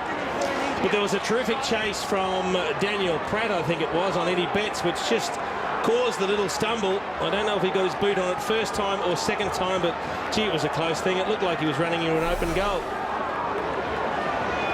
Well, Brendan Favola hobbling to the bench here. 25-minute mark of term number 2. That's not a good sign. There's a little bit of action behind play. And O'Halpin on the receiving end there of an accidental headbutt. Eddie Betts kicked the goal of the year last season in round 21 against Collingwood. There's always excitement when he's involved, and Carlton with an 8-point advantage, but it's the Kangaroos who go forward. And here's their live wire, Lindsay Thomas. Incorrect disposal there, just took on one too many, and Carlton will get the free kick. Right on it. Right on it. Don't go over the mark. Saddington in game number 150 goes out wide. There'll be some anxious Carlton supporters just waiting to hear Lee Colbert's report on Fev and see what sort of injury he sustained. Right on the mark. Thornton. Back 1 metre now. That's it there. With no one behind him, goes short to Carazzo. Right on the mark again. Don't go over. Disposal number 16 coming up. 4 marks as well. Now they get Bryce Gibbs involved, but he's under pressure from Lindsay Thomas. Saddington drives Carlton deep, looking for Fisher, falling to the ground, almost controlled it, going off the ground. Satanda O'Halpin, it's a minor score. Lee Colbert. Fev is actually stretching down here, boys. They're actually just trying to get him moving. Not sure if it's corked yet or what. They're still assessing him. Oh, watch that with interest as Adam Simpson gets the ball for the Kangaroos, drives it to the wing. Drew Petrie got away from Saddington. Looks to go short. Aaron Edwards on the lead. He moves well. Takes it strongly. On the side, thanks. Lindsay Thomas wants it long to the goal square. He's been the live wire. He's got his wish. Now he needs to take the mark. Bryce Gibbs over the back, but a free kick off the ball here will go the way of Carlton. It was in the marking contest. Yeah, it's against Corey Jones going to Brett Thornton, and Jones thought the free kick was going to come his way then. Thornton to Carazzo. Thornton making a good return after missing last week. Let's go. Carazzo up to 17 possessions, had 34, a career high last week. And the Blues happy to escort that one over the boundary line. Favola on the bike. Just trying to keep a little bit of movement, loosen up the joints, and might have copped one on the hip perhaps. There's Ackland getting rid of Hamish McIntosh. 21 hitouts to 14. Kangaroos lead that stat. McIntosh with 12. Ackland with 7 to lead Carlton in that category. Simpson, third man in. Whitnell running out of room. Ball across the line. Less than 2 minutes to play until half-time.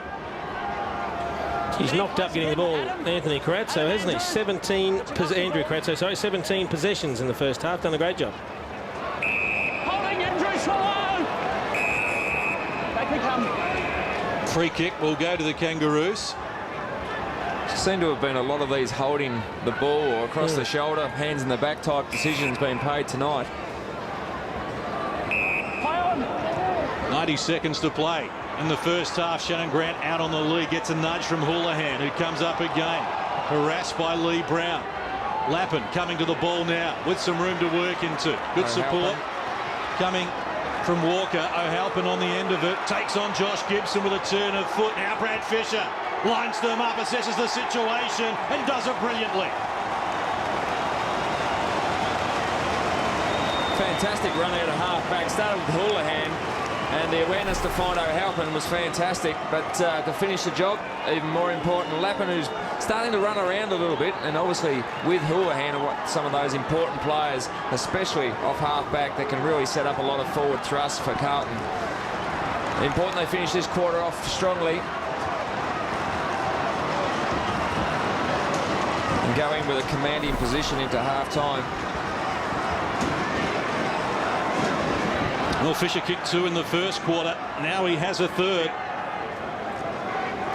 Leading goal scorer in the match so far as Ackland goes at it once more, and Heath Scotland will clear from the centre for Carlton. Kangaroos with numbers. Shannon Watt dropped it, spilled it off his chest, and then caught Matthew Lappin high. And Scott McLaren has paid the free kick to the Blues. Well, this is a great opportunity at the moment for the Blues to open up a decent half-time break when they were in all sorts of trouble halfway through this second quarter. All the momentum was going the Kangaroos' way, but they've made every post winner over the last 5 or 7 minutes, and another late one here would all of a sudden give them a very, very handy 21-point lead. Looks good off the boot. 4 goals in 7 minutes for Carlton, and the margin is out to 21 points. That's Matthew Lappin's second goal. He's had 11 possessions, along with Houlihan has had 10 now. Some of those important players. Just the centre clearance is also starting to go a bit more the Blues' way. And certainly much more effective. And Lappin made sure the umpire saw that one. He did cop one high, but it was just slightly exaggerated, I would have thought. A great conversion.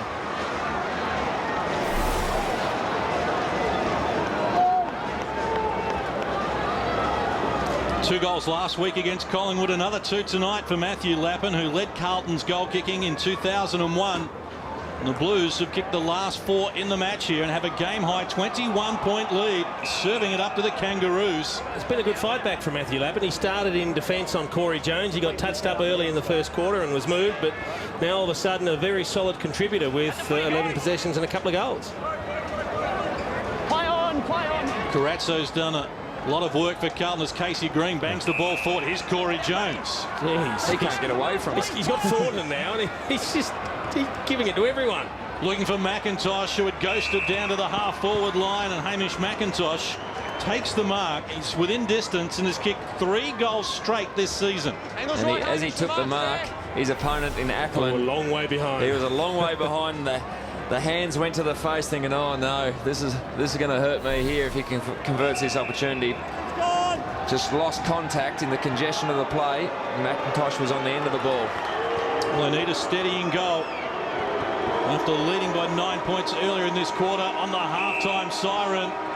McIntosh has pushed it across the face, and it is going to be a minor score for the Kangaroos. Well, they had their chances in that term, but Carlton, with 4 goals in 8 minutes to close out the quarter, will go in at the major break with a 20-point advantage. But we'll hear more about Brendan Favola, who was taken from the field there and still appears to be in some discomfort. Leading goal scorer in the AFL. They'll need his work in the second half. And the Kangaroos, well, they have it in front of them. In 12 matches last season, when the Kangaroos were behind at half-time, they won only 2 of them. Lance Whitnell revving up the Carlton troops. We have a good one going here on Saturday Night Football. More from the Gold Coast right after this.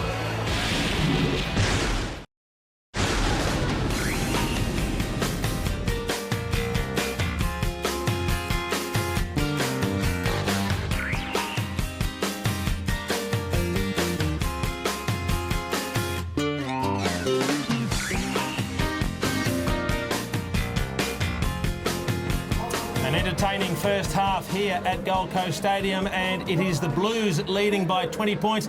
Don't adjust your television screens, there's nothing wrong with them. It's Lee Colbert sitting with me up here in the box. Now, Colbert, you bolted from the boundary line to get up here. You're just getting your breath back. You're looking very comfortable up here too. Yeah, it's a promotion, Jace. I'm taking it already. So I did run up, and I've got Lynchy out of the hot seat. Does this mean Lynch will be doing the hard yards down on the boundary? Oh, I should think so, yeah. Certainly in the second half anyway. Well, the reason we've got you up here is to talk about a good mate of yours, Adam Simpson. Game number 250 for him. And he's not a guy that we tend to hear too much about or hear much from. No, he's a very quiet sort of guy. Goes about his business in his own way, but terrific fella, and deserves everything he gets in footy, because he's been a sensational player for the Kangaroos for a long, long time. Well, Colby had the chance to catch up with Adam Simpson during the week, talking about his 250th. Let's have a listen. Well, Simo, 250 games. Who would have thought in your wildest dreams a skinny, freckle-headed redhead would get to 250 games? Yeah, you got one thing wrong. I wasn't skinny. I was a little bit plump. So, look, it's something you don't plan for when you start playing footy. I think you just want to play one game.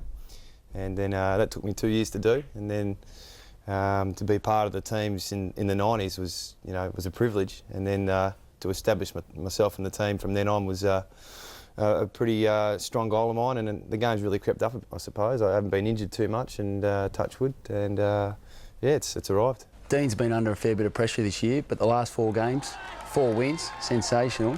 What's a big difference and change you've noticed in him in 2007? To Dean's credit, he's turned the whole club around and the way we play footy, and I think we've got a bit of that grunt work back in us now, and the work ethic that we had throughout the 90s and even in the early 2000s, I think we've got that back. So if we can use that as a base, it's a great starting point. The game's changed quite a bit, especially the after matches. Tell us about how they used to be in the old days here at North. Yeah, it was part of my upbringing at the footy club was you play Friday night, you normally win, and then you're out Friday night, you're out Saturday night, and you might slip somewhere Sunday arvo and just rock up at training Monday, and everyone would train, and you'd train really hard, and then you go out the next week and win again. So it was it's pretty cruisy for a few years, yeah. Good times. Well, when I got drafted, it was just at the start of Dennis Pagan's era. For 7 years we had the prelims and the grand final, so it was a good 8 or 9 years of success.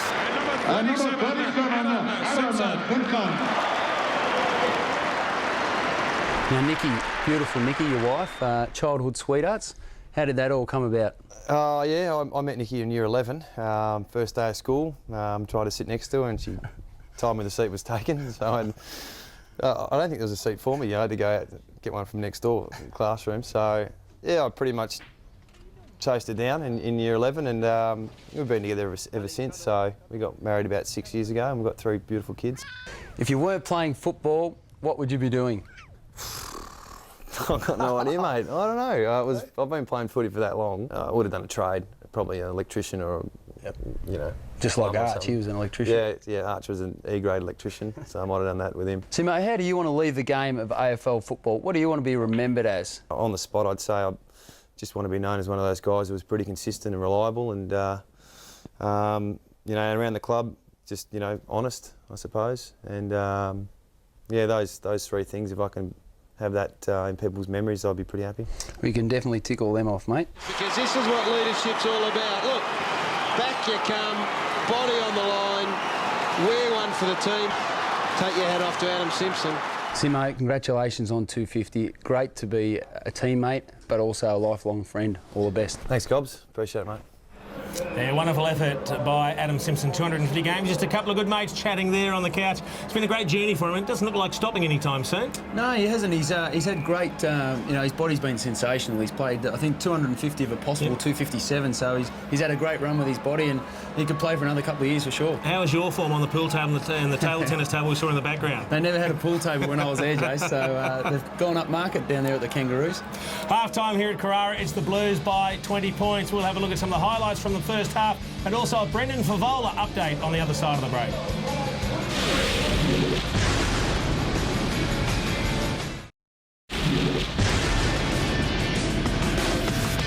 Here's Eddie Betts jumping onto the loose ball, tucked in on the boundary line. Pass to the advantage of Whitnell, who scoops it up against Lee Brown. Gets around him from close range.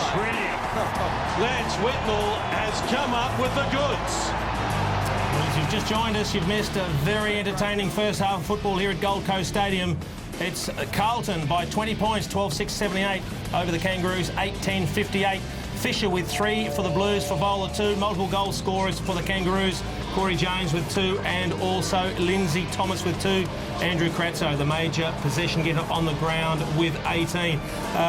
Looking at the match stats, Lynchy, doesn't tell a great tale. You'd think probably scores a little bit closer looking at those numbers. Certainly should be. Carlton have been very effective when they moved into their forward 50. The centre breaks is probably the telling one. They've been very effective getting the ball out of the centre clearances and having nice clean entries into the forward 50.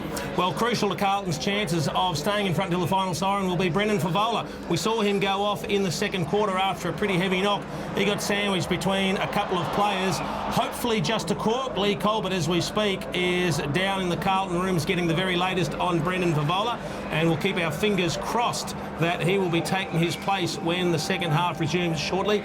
One of the key players for the Kangaroos was Corey Jones. He had a sensational first half, Lynchy. He was everywhere, 3 or 4 opponents, kicked a couple of goals, had a dozen or so possessions, and he troubled them. He was outstanding. His just ability to find space, whether it be leading hard at the ball, or we saw in that instance pushing back into space. He was a good foil for Edwards, who leads long and hard, doesn't get too many shots on goal, but Corey Jones just had the ball in his hand all that first half.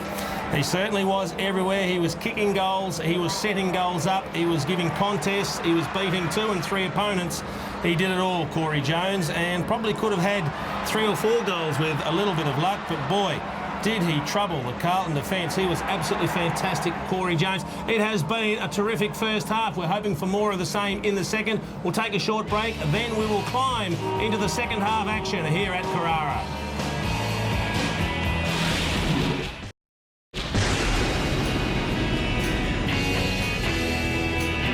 Saturday night football from the Gold Coast. Trust you are enjoying our coverage. At this venue 10 weeks ago, Carlton defeated the Kangaroos by 15 points to win a semi-final in the NAB Cup. But to give our Kangaroos fans some hope, let's not forget Carlton led Collingwood by 19 points at half-time last week.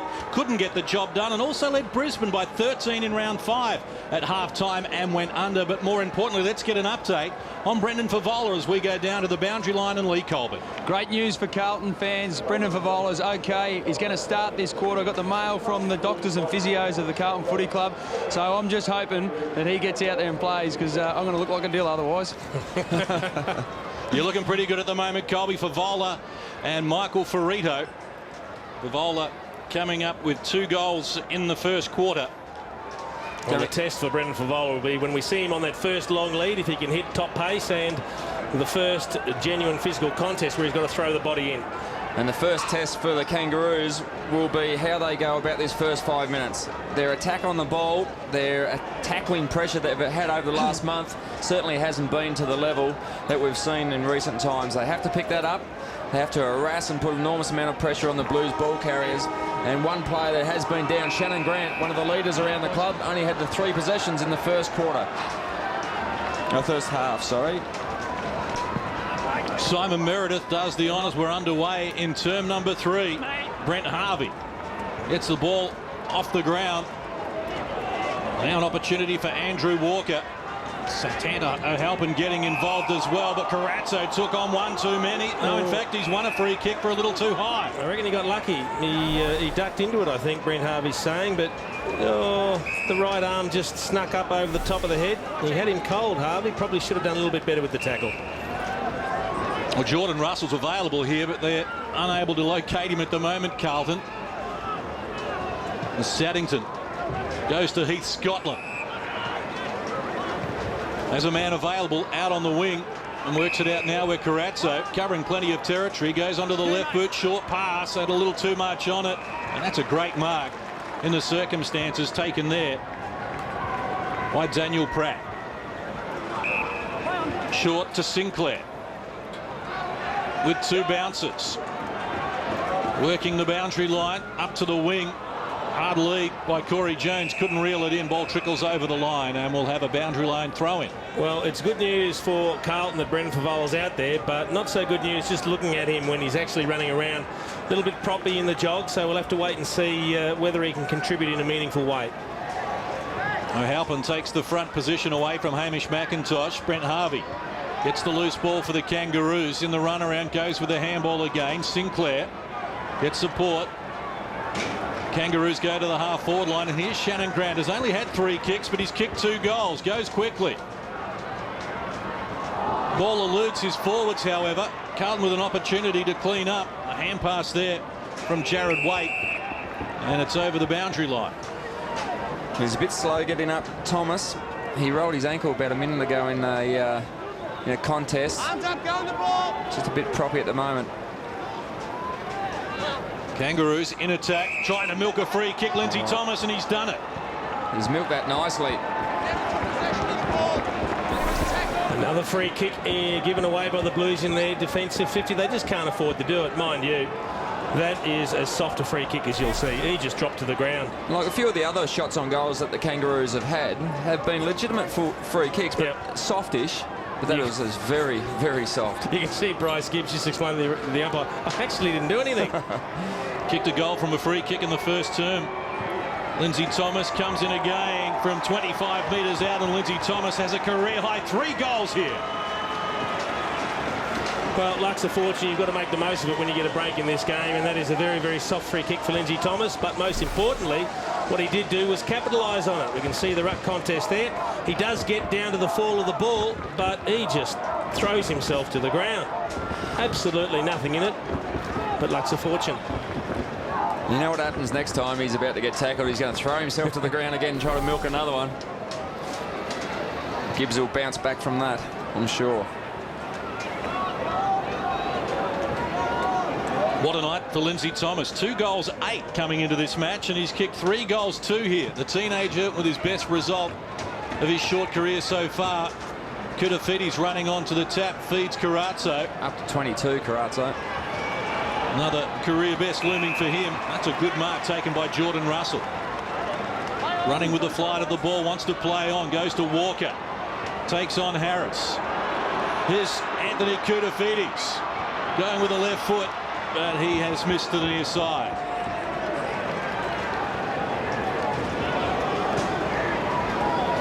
First score in the second half for the Blues. Played 4 minutes, term number 3. Blues have just gone a soft zone. It's a bit of a surround the centre corridor, and as players come out, just run out with them. Josh Gibson gets the ball outside 50. Adam Simpson up high, couldn't control it. The ball comes back in quickly. Fisher unable to mark. Kangaroos with numbers. Jess Sinclair needs help, provided by Gibson. Now Simpson. Underground hand pass to Ferrito. Shook off one tackler. Works it to the wing. Gang leading the chase. Shannon Grant ahead of Houlihan, and the ball trickles over the line. Have a look at this. This would be a way to celebrate your 250th game. That is a massive leap. He's just dropped a car. I think he was worried about where he was going to land when the ball came to him. Gains Satanta O'Halpin, works to the front spot against McIntosh, who uses his height. Scotland scrambles a kick forward. Kutafides after it against Brent Harvey. Good hustle there again from Lindsay Thomas coming in. Lindsay Thomas has been working hard. Averages only 9 possessions a game. The 19-year-old having his best night in the AFL.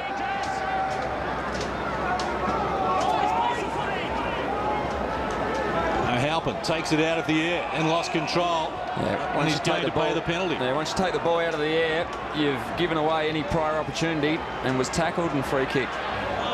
Good work from Jordan Russell there, diffusing the situation momentarily. A little unlucky there. Brent Harvey, in fact, Shannon Grant getting it over now to Brent Harvey, who goes short on the lead. Corey Jones couldn't handle it. Gee, there was some terrific effort there, as you mentioned, Case, by Jordan Russell, and in the end he made a couple of efforts which were fantastic, and the ball still ended up with his opponent, which is Brent Harvey, but he did the team thing. He spoiled with McIntosh. He followed it up with a couple of efforts, and a fantastic performance by him in that little passage of play. Play on. And a stalemate developing. Oh, no one's driving on it. Scott McLaren, who moonlights as a pharmacist, will come in and restart us. Kangaroos have only taken 35 marks in the game. As Thomas goes off the ground. Loose ball, Kangaroos with numbers. Corey Jones takes them on with a banana from the boundary line. Had a man open, elected to go for goal, and his teammate wasn't too happy. Would have been a miracle goal, but you're right. Sometimes you've just got to play the percentages, even when you're having a really good night individually. Quick restart for Carlton. Under pressure here, Andrew Walker against multiple opponents. The rookie scoops up the ball. Scott McMahon, late inclusion into the team. Great leap from Lee Brown, taking a strong mark. Well, the Kangaroos have been crying out for someone to take a big mark in their forward line, and Lee Brown is obliged. A good, strong pack mark. He hadn't really been sighted prior to this, just the 5 possessions in the first half. 3 kicks, a couple of hand passes. Hadn't done anything on the scoreboard, but what a way to make your presence felt.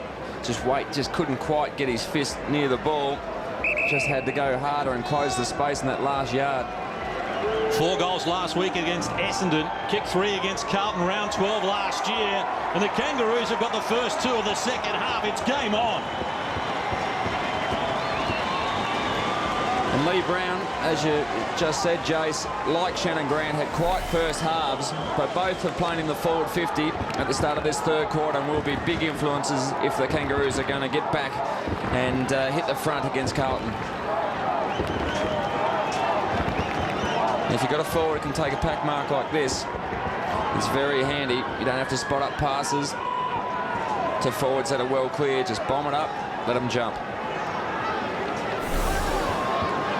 Well, Lee Brown has kicked at least 1 goal in his last 5 matches after getting only 8 goals for the entire 2006 season.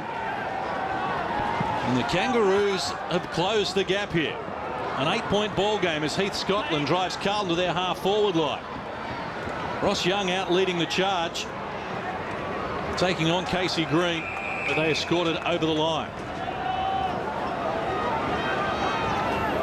And the Kangaroos lost Brad Moran and Glenn Archer before the match, doing it in difficult circumstances, hitting back hard here at the start of the second half.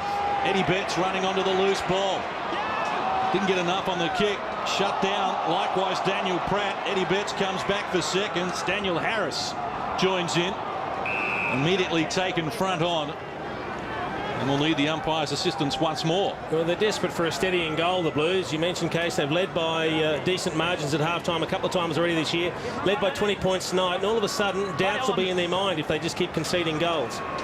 Jess Sinclair farms out the handball, looking for his teammate Daniel Pratt, who works it further up the field, and Lindsay Thomas takes a sliding mark. Possession number 13 for him, already with 3 goals next to his name. And that's equal to his career high, so that tells you how well he's playing. Edwards upstairs, grabs a strong mark, jumping into the back of Brett Thornton. Just gets better every game. Goes quickly, has 2 teammates available. Jones knocked off the ball, Shannon Grant off the ground to the goal square, and the Blues happy to concede a minor score. And Aaron Edwards is the first player in 129 years of the VFA/VFL to win the goal kicking and the Liston trophy in the same year. Jared Waite works it now to Ross Young. 2 goals, 2 for the Kangaroos in this term. 1 behind from Carlton. We've played 10.5 minutes. Good pressure applied there by the rookie, Scott McMahon. Another opportunity looms here for the Kangaroos. Brent Harvey wobbles a kick to the top of the goal square. Good contest there. Jared Waite doing a good job against Lee Brown. Goes off the ground. And we'll have a throw in. See the umpire there saying he kicked it off the ground, didn't mean it deliberately. Good result for the Blues. Well, under siege at the moment as the Kangaroos mount their challenge. Kutafi's doing the ruck work with Adam Simpson and gets it back. That slews off the side of the boot. Ross Young grabs it just inside the line, danced around Daniel Harris. Jared Waite goes further up the field. Shannon Watt, who hasn't had a good night by his standards, makes amends, although the kick has set a task for Brent Harvey. Had 2 to beat and almost did. Heath Scotland joins in for Carlton to Bryce Gibbs. Now Jared Waite hoiks it out of there once more. And Josh Gibson, tremendous job, holding off an opponent with one hand, scooping it up with another. Feeds Casey Green, who goes long. Lee Brown again. Couldn't take the mark. Dangerous situation. It's Shannon Grant running onto it. And the Kangaroos have kicked 3 goals in 11 minutes. And they are back to within 1 point. Well, it must be the worst feeling as a defender when your opponent gets goal side of you. And that's what happened with Ryan Houlihan, who's done a very good job on Shannon Grant. Grant hasn't had a great impact on the game, just the 7 possessions. But now he's got a goal to his name. You could just see Houlihan caught between watching the ball, seeing what was going to happen, losing contact with his opponent, Shannon Grant. And as soon as he gets goal side, almost impossible to stop. Even though you tackle him, throws it on the boot, still kicks the goal.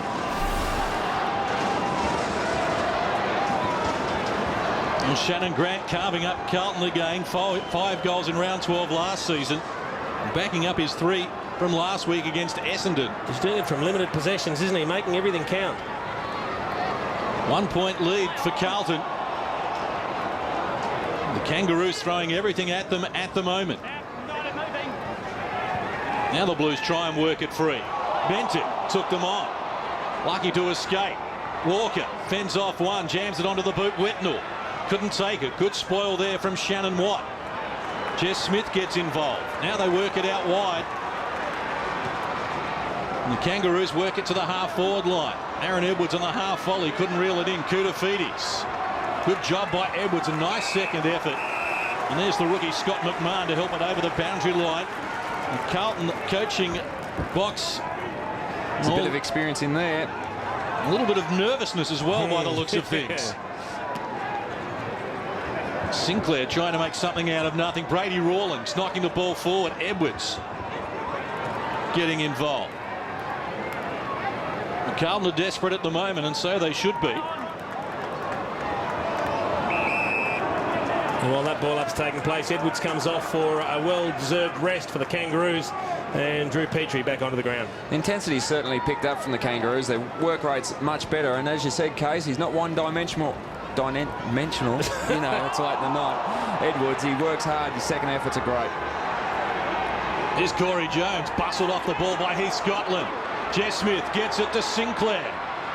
Now they work it over the top. Matt Campbell in a confined space. Found some room. Back to Sinclair. And he's hit the post. They let off for the Blues. Kangas are on the rampage at the moment. Yeah, they need to find a way to manufacture a goal, the Blues, right now. They've just got to do something to stop this momentum. And didn't even have the availability to get a quick clearance, and have allowed the Kangaroos to get into a settled zone to make it difficult to once again get out of the defensive 50. Jared Waite takes it from Luke Blackwell. Slows it down. Just needed to switch the ball, look laterally. Fisher coming. Strong mark from Brad Fisher, under plenty of pressure there from Josh Gibson. No problems there. You've got to pay that effort. Numbers in board for him. Blackwell looks up. Favola in good position.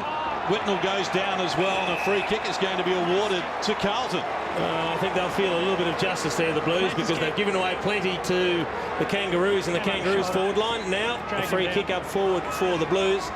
This one going to Lance Whitnell, just getting dragged down. You could just see Shannon Watt all over him. He had one over the shoulder, he had one around the waist, keeping the arm into his side, didn't allow him to jump and attack the ball at all. Had to be a free kick. Well, Whitnell kicked a goal from close range in the second quarter. This to steady the ship. The Blues' first goal after 15.5 minutes of term number 3.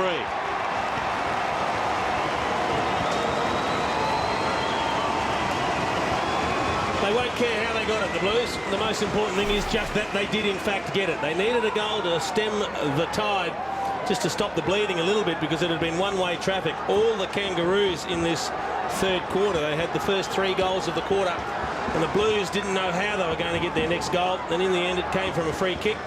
At least it was kicked to a dangerous position where Favola and Whitnell were lurking, ready to fly for the ball, and Lance Whitnell doing the rest after the free kick was paid. 2 goals for Lance Whitnell. Brings his season tally to 9, and Carlton lead it by 1 straight kick. Almost 17 minutes played here in the third quarter. Sinclair unable to reel it out. Heavy work being conducted right in the centre circle at the moment. Oh, a little bit physical inside too. Good tackling. See, there were some heads down and bums up, just trying to engineer a clearance there. Brady Rawlings with problems, surrounded by 4 or 5 Carlton defenders. Ball spills out the back, running onto it, looking for a free kick. Swallow. Now the live wire. Matt Campbell works onto the left foot, steadied brilliantly, and ties the game away once more. Campbell, one of those dangerous 3 or 4 forwards for the Kangaroos. There was mass congestion around the centre. The clearance came out, which gave Jones a little bit of space, although it was a scrubber kick. But Campbell, we've seen in his short career already, is very dangerous around the goals, and that was a great snap on his left foot. Yeah, but someone had to come and put pressure on him. They both ran away. Bryce Gibbs was going back to the square, and it was only, I think it was Saddington late that came towards him, but he was always going to turn back onto his left foot, and they gave him time. Well, Matt Campbell only had one kick last week in the victory over Essendon. Hasn't seen a lot of it here tonight, but gets an important goal, and we're tied at 85 apiece. 18 minutes played, term number 3 from the Gold Coast. Knock it out, knock it Another out. healthy crowd in attendance, and if they're going to produce this style of football, well, they'll be coming back. Jess Sinclair getting one in the back, goes whistle. Getting a little fierce in there at the moment. Good work. Thanks, mate. They do give it every opportunity to come out. The umpires, they will sit and wait as long as no one's dived on it. They will just allow it to be reefed and ripped out and pushed out. We've got a blood rule here. Brady Rawlings. He was very slow getting up out of the centre circle. He copped a decent whack on the snout. And it's a fair snout too, so there's going to be a bit of blood coming out of that. The reigning best and fairest winner doesn't always get a lot of love from the umpires, despite being the best and fairest winner. Didn't poll a vote in the Brownlow last year, and 9 of his teammates did. He works hard, very good player, run-with player, so he pushes the boundaries all the time. Petrie into the ruck, so too Karatza, fighting out of his weight division. We're going to need Simon Meredith to ball it up once more. Once again, there's a lot of players in tight, and if you can get a decent clearance, the ability to run clearly into your forward 50 will be there. The Kangaroos do just that. Unable to control it, Shannon Grant applies the tackle. Here's Houlihan. Quickly onto the boot. Strong work on that occasion from Daniel Pratt. Whitnell goes in strongly, leading by example the captain. Walker taken out of it. Heavy work being conducted on that occasion by Drew Petrie. Is Daniel Harris. Kicking out in front of Shannon Grant. Corey Jones available as well, trying to shake an opponent. Luke Blackwell supplies the tackle, and it was a good one. Good pressure from the Blues defence, and they needed it because the advantage was with the Kangaroos. Blackwell goes wide. Jared That's a mismark, that. With tremendous courage. The rookie, Scott McMahon, coming hard the other way. Eyes only for the ball. That was an unbelievable effort by Jared Waite on the wing. I thought it was a hospital ball. I thought he was going to get cleaned up. And in the end, have a look at this. He knows someone's coming. He gets the touch. He picks it up in flight. So you'd just about pay that for effort, wouldn't you? Pay it for courage. Carlton work it forward, but Jess Sinclair there for the Kangaroos. I'll try and run it out of defence. Not a lot of room for Drew Petrie. Quickly onto the boot, but only as far as Luke Blackwell. Being busy here in term number 3. Tucked in on the boundary line, centres the ball, but to a nest of Kangaroos. Poor kick, that one. Kangaroos push big numbers back. Just waiting for their teammates to get out of the defensive 50 and provide options up the field. Well, they've got the spare player here. The loose man's on. Daniel Harris can go again and does so. So he picks out Matt Campbell, the speedster. Getting a call from Shannon Grant. Well weighted kick in that direction, and Shannon Grant takes a good mark. He lost him very early, Ryan Houlihan, as he was doubling back. He was always playing catch-up footy, and the kick was just too good. Kick was good. It was out to space. Shannon Grant had 3 possessions in the first quarter, already up to 8 touches and also the 3 goals. He's been a major factor in this third quarter resurgence. Andrew, just one out, thanks. Premiership player with the Kangaroos in 1999. 3 goals so far in the match. Kick number 9 from Shannon Grant, not his best. Well wide of the mark. It's a minor score as we go to Lee Colbert. Brady Rawlings getting plenty of gauze in that nose of his. There's only one other bloke in the world actually that would use more, and that is his brother Jade. That's a fair slap. A family of noses. Kangaroos lead by that minor score. Retake the lead after Carlton had a 20-point buffer when this quarter started. 22 minutes played, less than 7 remain. And Carlton in damage control at the moment. High ball to centre wing. Corey Jones makes a contest. Lance Whitnell outnumbered. Free kick going the way of Carlton. Told to play on Blackwell. Lappin comes out across and takes a good solid mark in front of Jess Smith. And this will be a good test to see how Febb's injury has come up. He needs to lead hard. Goes now for Rito against him. Favola, strong hands, takes an excellent mark. That's a tremendous contested mark. He needs to go back and kick a steady for the Blues here. They came into this second half with a 20-point margin. That has been eroded, and all of a sudden, Fev takes his second contested mark. It's a strong one, but most importantly now, he's got to finish it off with a trademark beautiful kick. And it was a good test for the leg injury. He was able to hold his ground with strength through that quad. Well, the Blues kicked 4 goals in 7 minutes at the end of term number 2. Only one since then. Favola gives the goal umpire some work to do, and it's a minor score.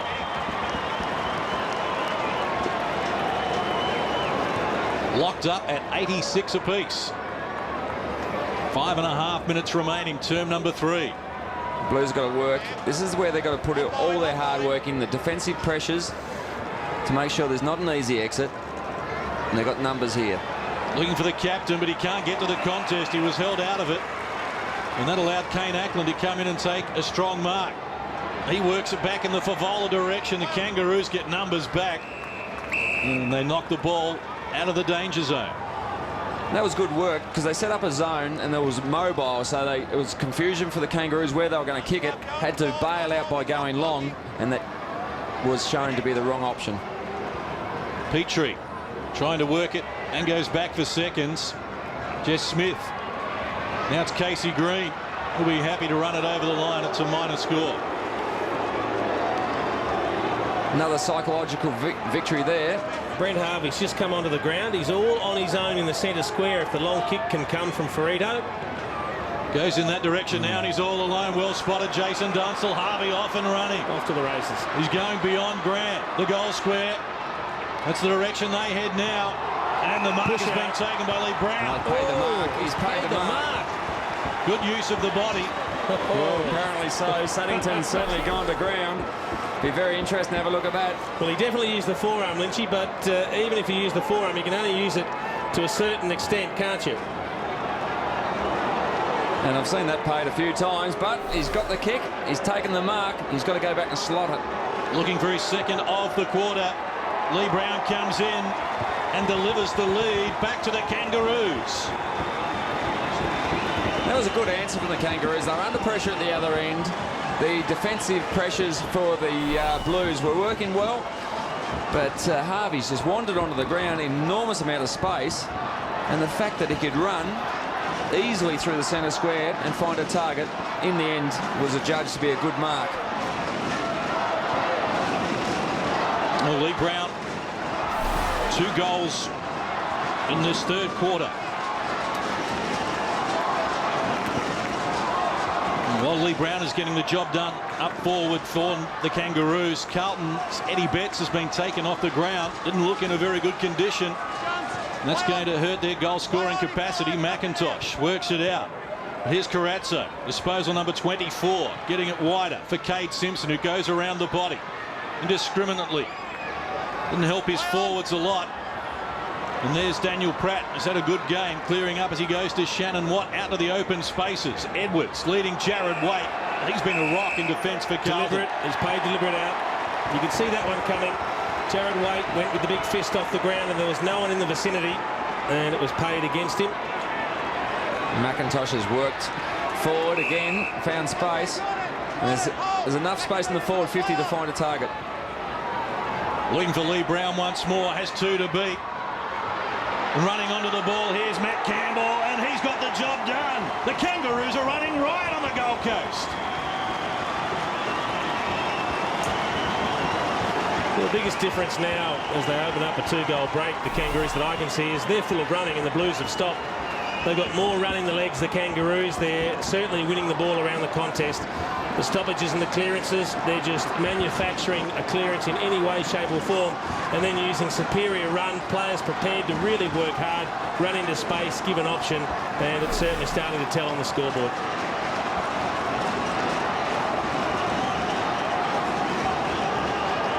Kangaroos with their highest scoring third quarter of the season. They've turned a 20-point deficit at halftime into an 11-point lead. A little over 3 minutes remaining in the premiership quarter. Walker takes them on. getting support here from Blackwell. Back to Walker. Out of the danger zone. Favola.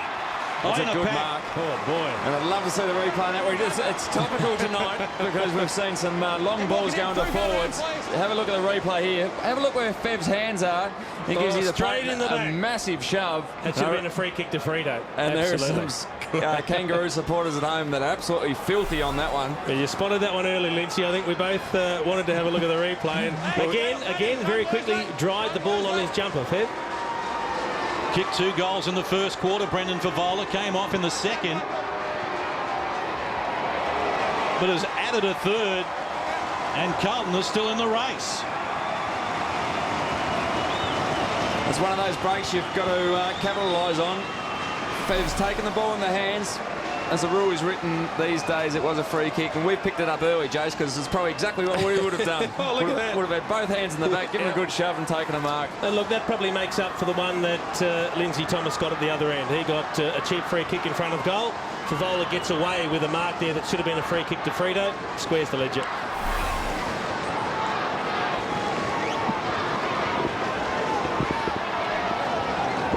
Well, the Blues needed that. Kangaroos have kicked 6 goals to 2 since half-time in front of a crowd of 11,649, about 500 up on the match played here when the Kangaroos hosted Brisbane. So that's a victory for them off the field as well. Thank you. Capacity here around 12,000.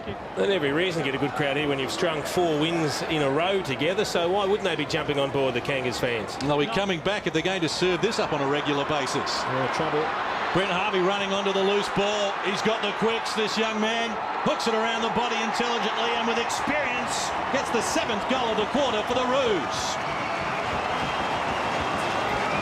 I'll tell you, it is not easy to kick the ball accurately when you are running flat stick with a quick bloke behind you. Cade Simpson was chasing him. These are 2 quick players. Again, Brent Harvey gets goal side. He gets the beautiful bounce. They're 2 quick players. He knows he's got a bloke hot on his hammer. He doesn't get the chance to steady, but that is just very, very good balance and skill to be able to do that at 100% flat out pace.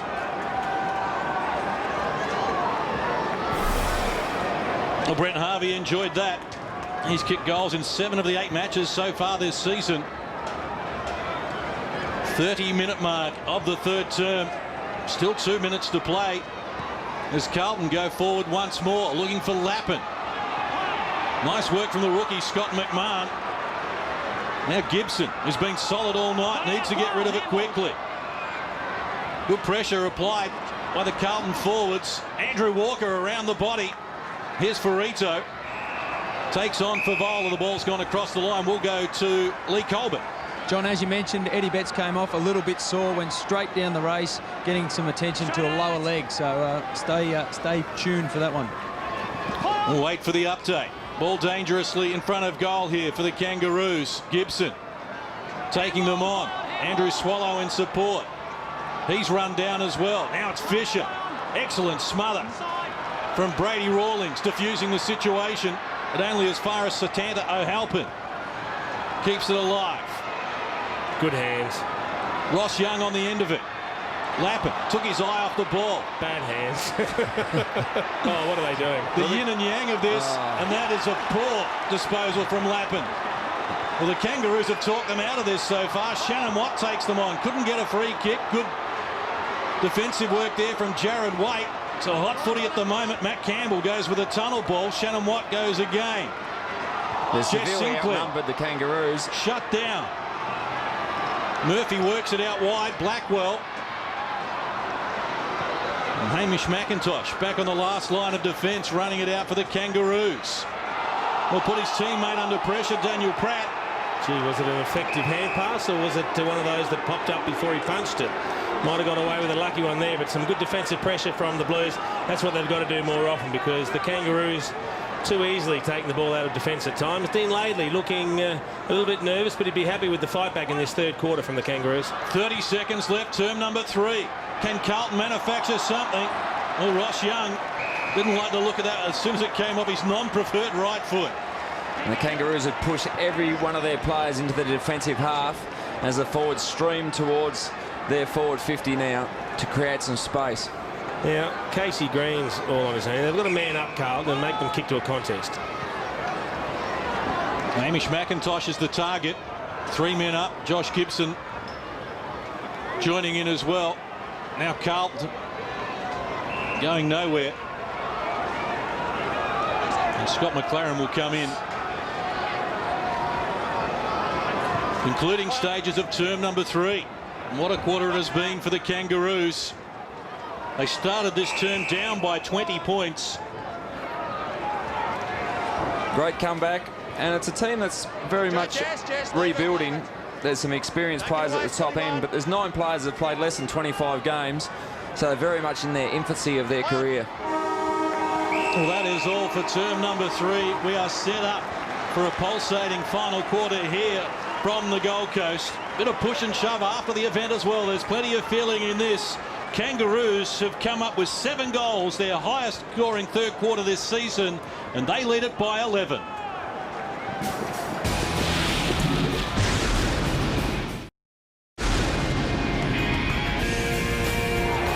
Looking for Lee Brown once more, has 2 to beat. Running onto the ball, here's Matt Campbell, and he's got the job done. The Kangaroos are running right on the Gold Coast. Well, a match of fluctuating fortunes here on the Gold Coast with 1 quarter to play. The Kangaroos lead it by 11 points. Barnstorming third term there, but they kicked 7 goals to 2. And while Carlton came from behind at 3/4 time 10 weeks ago to beat the Kangaroos here in the semi-final of the NAB Cup, in terms of premiership matches, Carlton have not won a game when they've trailed at 3/4 time since round 6, 2005. So they have the job ahead of them.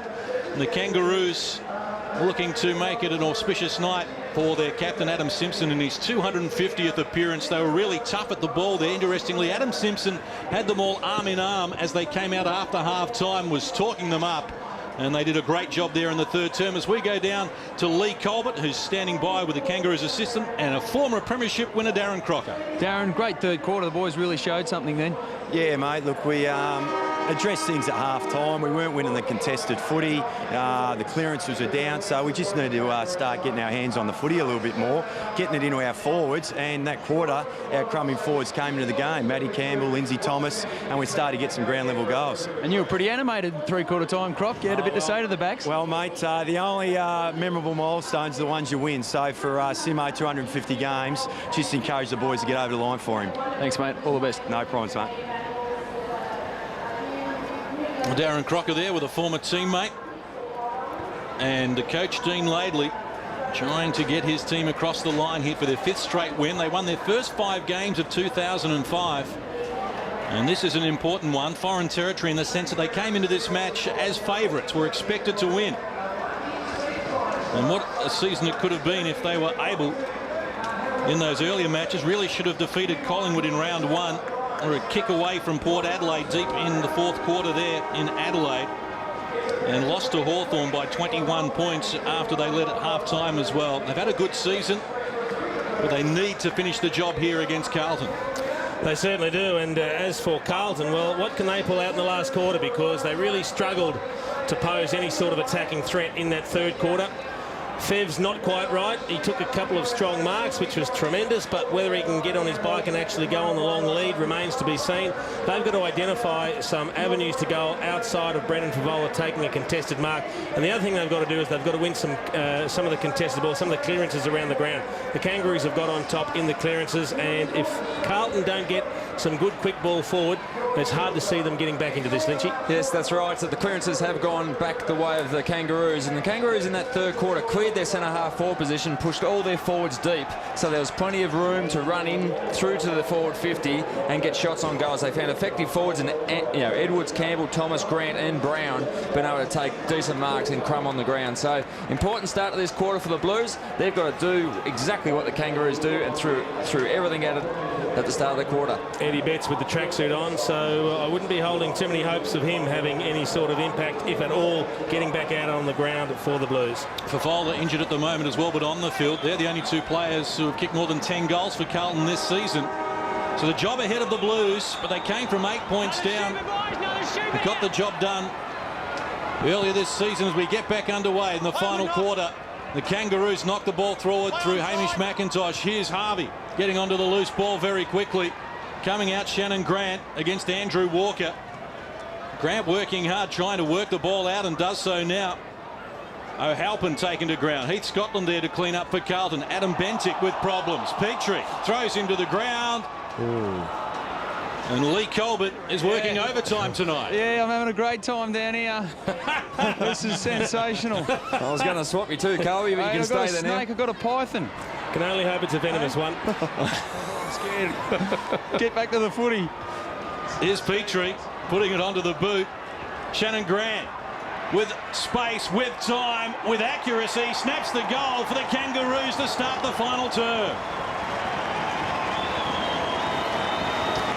Well, he's now got 4 to his name, Shannon Grant, 1 in each quarter, and that was the one thing that the Blues couldn't afford. They had to kick the first goal of this last quarter, and dire straits now if you're a Carlton supporter. I think Lee Colbert thought he was going to feel the constriction of a snake around his neck, but it's the Carlton midfielders and their defenders that are under pressure at the moment. Shannon Grant, very smart player, has really lit the game up in the last 30 minutes.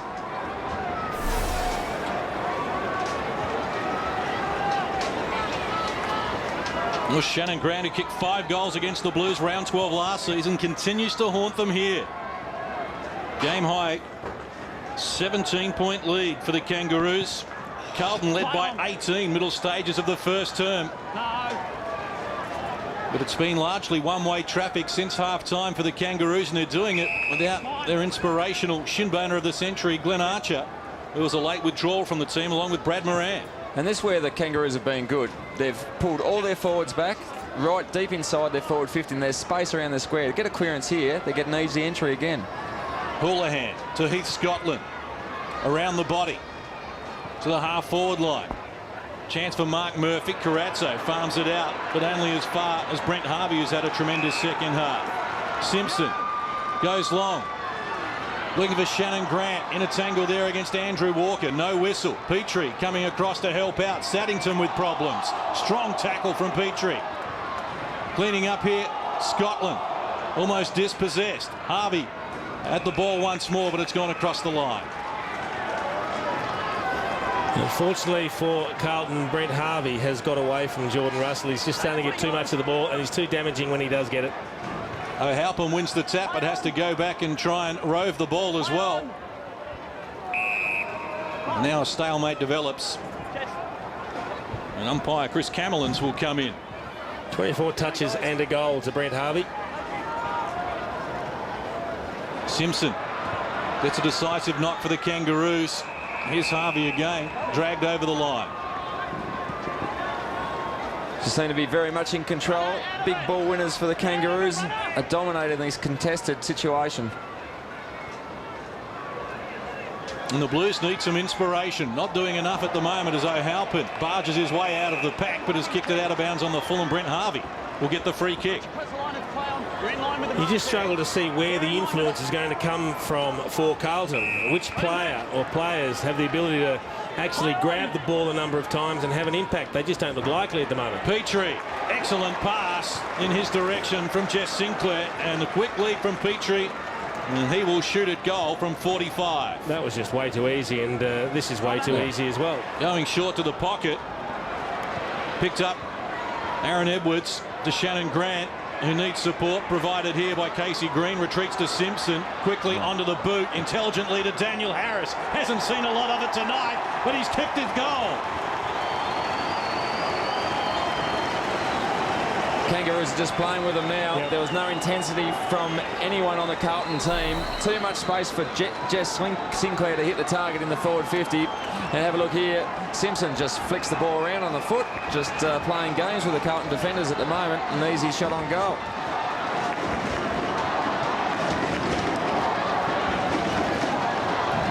Need to have multiple numbers around every contest. And I think importantly, need to have a station player at the back of the square. The Kangaroos have kicked 6 of the last 7 goals. And 9-2 since half-time. And Carlton led by 20 points. Heavy weather here for Adam Bentic, taking them on and winning a free kick. Numbers in support, goes out. the Koutafidis. Possession number 13 for him. Fisher the target, couldn't get there in time. Lappin against Jess Smith did a good job.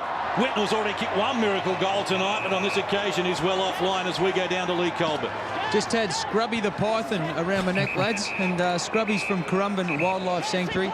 He eats wallabies in his spare time, and for Eddie Betts, for Carlton fans, he's done a grade 1 hamstring.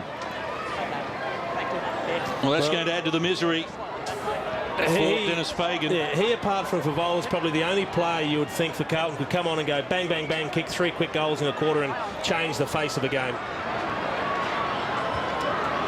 Jess Sinclair. He can't chase Favola, he's just hobbling around out there.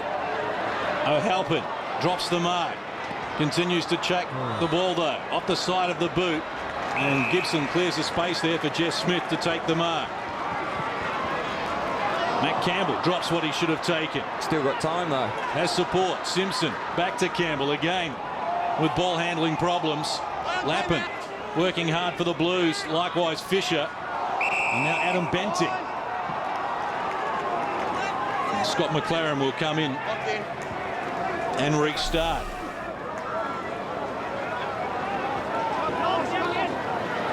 Good body work by Hamish McIntosh. Harris farms it out to Brent Harvey, who takes them on.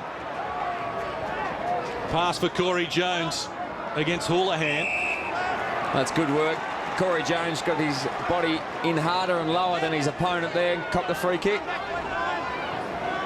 Plenty of leads being offered up forward. Petrie, one of them, comes hard. Couldn't reel it in. Brent Harvey over the back with an opportunity. Has numbers in support. Doesn't need any support. Marches in, and Brent Harvey kicks another.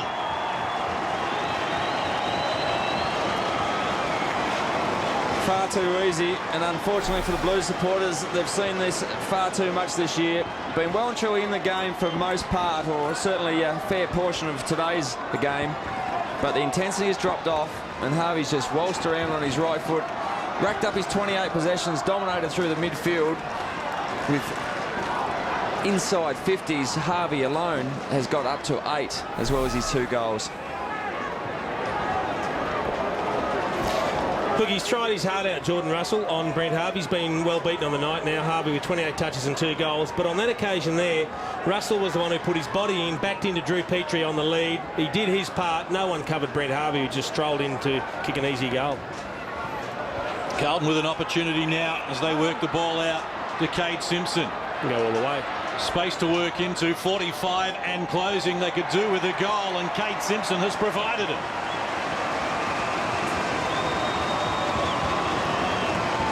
Great goal from Cade Simpson, but he had to carry it. He had to break the 50 and run to his range because Fev couldn't lead. He was just stuck deep in the goal square and was calling for the ball long. So he backed himself.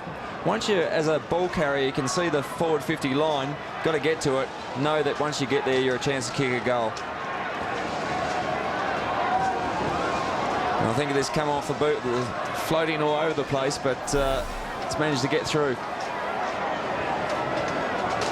Hit 22 goals last season. Cade Simpson, top 6 for Carlton. Gets his 2nd tonight.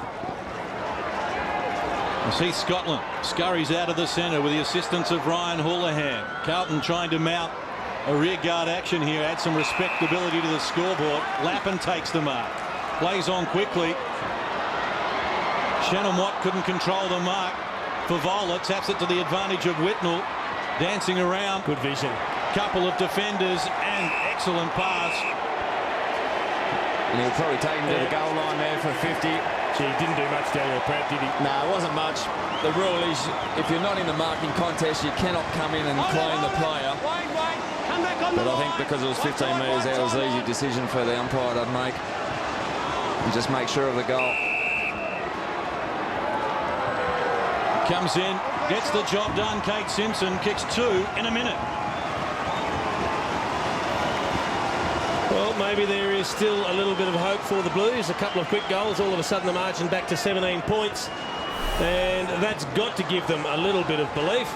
I mean, they had their heads down a moment ago. It looked like they were heading for another rout. The Kangaroos were going to go on and win by 6, 7, 8 goals. But all of a sudden, a couple of quick goals. Cade Simpson just chiming in. Some great vision there from Lance Whitnell. They've just got to believe in themselves, try and get another centre clearance here, push it forward, scrounge another, get back in the contest. Kate Simpson equals his career best, 3 goals in a match.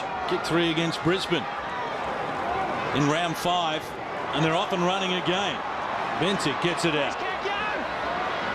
Coming back, taking the mark is Casey Green.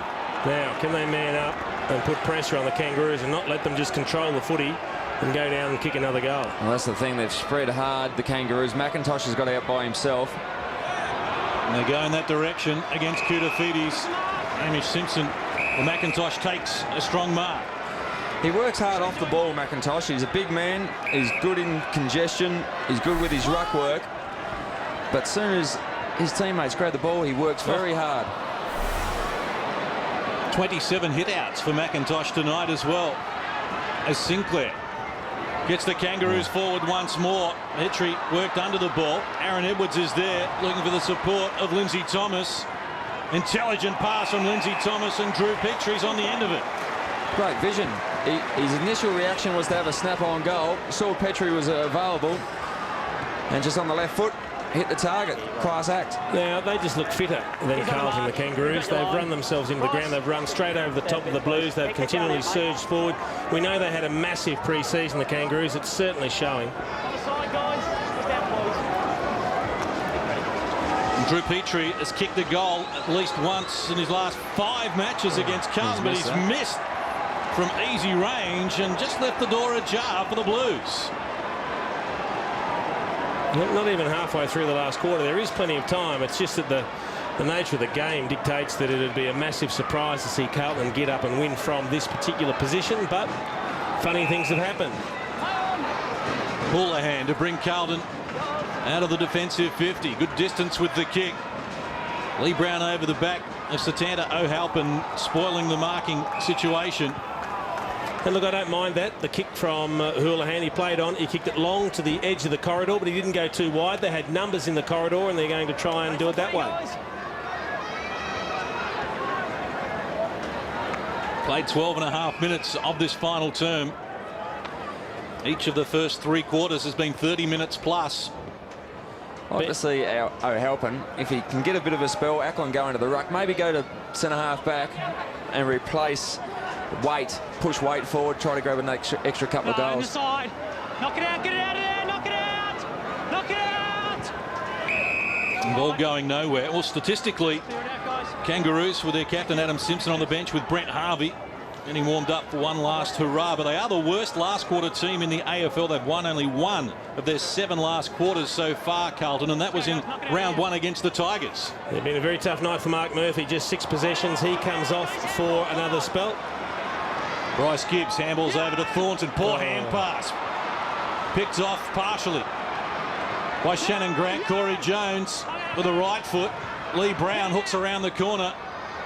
And there's Bryce Gibbs again, trying to relieve for Carlton. But the ball still in the danger zone for the Kangaroos, going off the ground. Well, he just missed an easy goal, Drew Petrie, and he's made amends. They nearly walked that one in the Kangaroos. Yeah, that's the thing. They're out on their feet, the Blues. They worked hard in that early half and certainly parts of their third quarter. They look to be out on their feet, and the execution of their skills and some of their decision making has really looked like they're fatigued and struggling.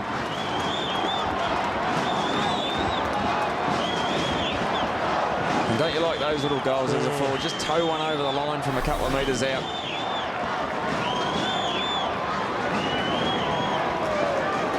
Well, Drew Petrie has now kicked a goal in his last 6 matches this season. And there's Daniel Harris looking to turn it on for the game again for the Kangaroos. Lead by 24 points. 12 and a bit minutes to play here on the Gold Coast as Aaron Edwards comes out to take another strong mark. Wheels around from 55. Looking for Lee Brown.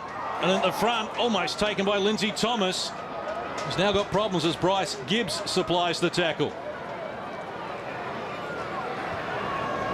Walker, almost a throw to Heath Scotland, who sends it wide. Whitnell, 2 to beat. Did an excellent job against Shannon Watt. And there was a third run coming. He's out number 3 to 1. He's paid 50. Oh, that's a tough decision, that one, because he was actually in the marking contest there, Shannon Watt. You can see him. He's in the marking contest, but strictly speaking, You drag him to the ground, that is 50 metres. Whitnell going wide, looking for Koutafidis, who takes the mark. Is that where he was aiming, Case? Because it didn't come off the boot, great. I reckon it was more off the instep. But he's found the target. That was a big win for Whitnell. To one, take the possession and then get the 50-metre penalty on top of that. And I suppose even a bonus to find the target. Koutafidis yet to kick a goal this season. The 34-year-old sends it right to the line, has got the distance, has got the accuracy as well, and the Blues get another.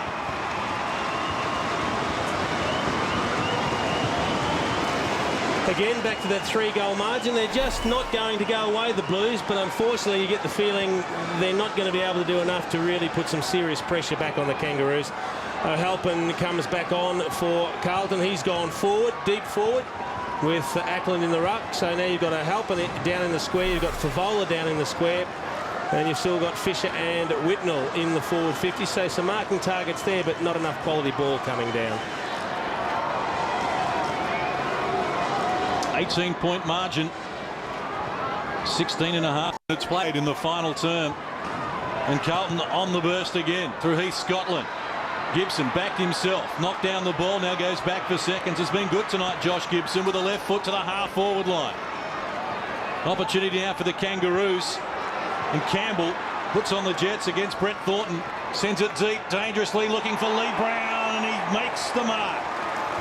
He was just a little too strong for Jason Saddington. Early in the contest, before the ball got down there, it was a one-on-one battle. He just pushed Saddington to the side, which gave him a clear run at the footy, and then he had good hands. Good toe from Campbell. Just picked it up cleanly, drove the ball long. You could just see Saddington out of position. You missed the contact a little early where he pushes him out of the way. 2 goals tonight for Lee Brown, 12 on the season, make that 13.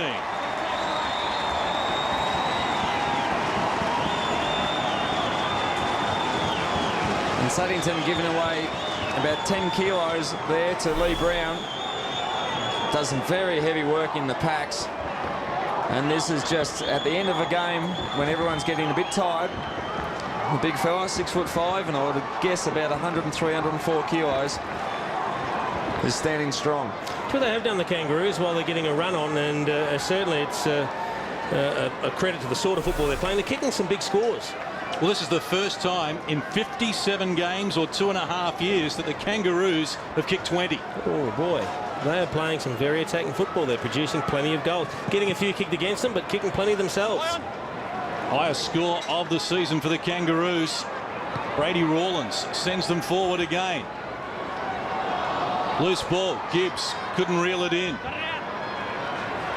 Now it's Koutafidis to Bentic. Under pressure. Gibbs couldn't find it. Jess Sinclair joins in. Opportunity for the Kangaroos. Shannon Grant. Can he reprise his 5 from last season? He's done it again.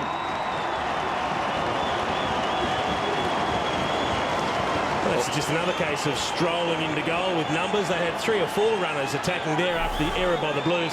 There was the hand pass from Koutafidis here that puts Bentic under pressure. He tries to shoot the other one back. It lands short of Bryce Gibbs. Doesn't quite get the body behind the ball because he had the legs wide open. He gets nutmegged, and a couple of players running forward of the ball. An easy hand pass to Shannon Grant, who probably cannot believe his luck when he looks up and goes, oh, I can just stroll in here and kick my 5th. Great signs for the Kangaroos. Some very fatiguing signs for the Carlton Football Club.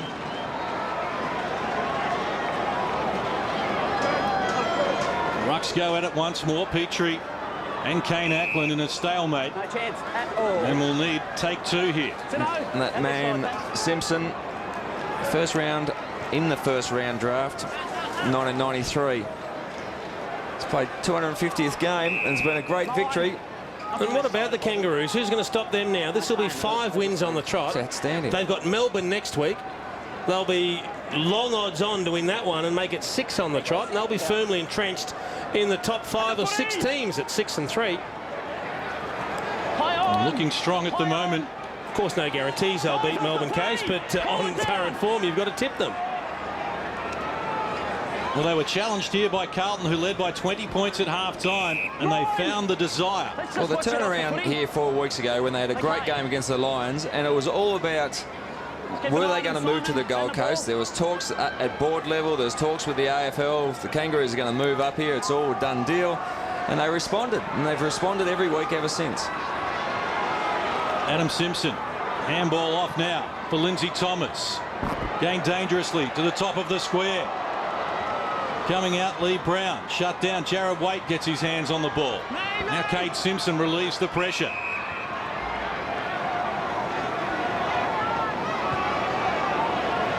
Less than 9 minutes remaining. 30-point lead as Koutafidis gets it once more. Goes back to Luke Blackwell. Up to the half-forward line. Whitnell the target. Again, multiple defenders around him. And happy to see the ball over the line, Jess Smith. 13 goals to 5 in the second half in favour of the Kangaroos. It has just been a fantastic example of one team prepared to run harder, longer and further than the other. Heath Scotland wheels out of the pack. The hand pass went amiss though. Lappin has to go back and get it. Works it to Cade Simpson. Back to Koutafidis. And they look tired at the moment. Blackwell looking for Favola, who comes out on a very uncomfortable lead and takes the mark. Well, he was just pushing back on Michael Frito when the Carlton player further afield had the ball. I think it was Blackwell, and he was just pointing to where he wanted the ball kicked. He just pushed off and then came on a short 5 or 6 metre lead, but gee, he was probably pulling up, wasn't he? Stay there, sprint up. Temptation would be just to try to poke this one through and not kick it. It's been stabbing a little bit all night. But a very good kick of the footy. Looking for his 4th goal of the night. The league's leading goal kicker gets the job done. Doesn't need too many opportunities, Fev. When you kick the ball like that, he's always a massive chance to kick multiple goals each game. That's why he's leading the goal kicking in the AFL and such a dangerous forward. I'll tell you what, if you had have said at the beginning of the game Carlton were going to kick 18 goals, they'd probably fancy their chances of winning this match, but unfortunately they've been unable to stop the Kangaroos going the other way, who have just got better and better as the game's gone on.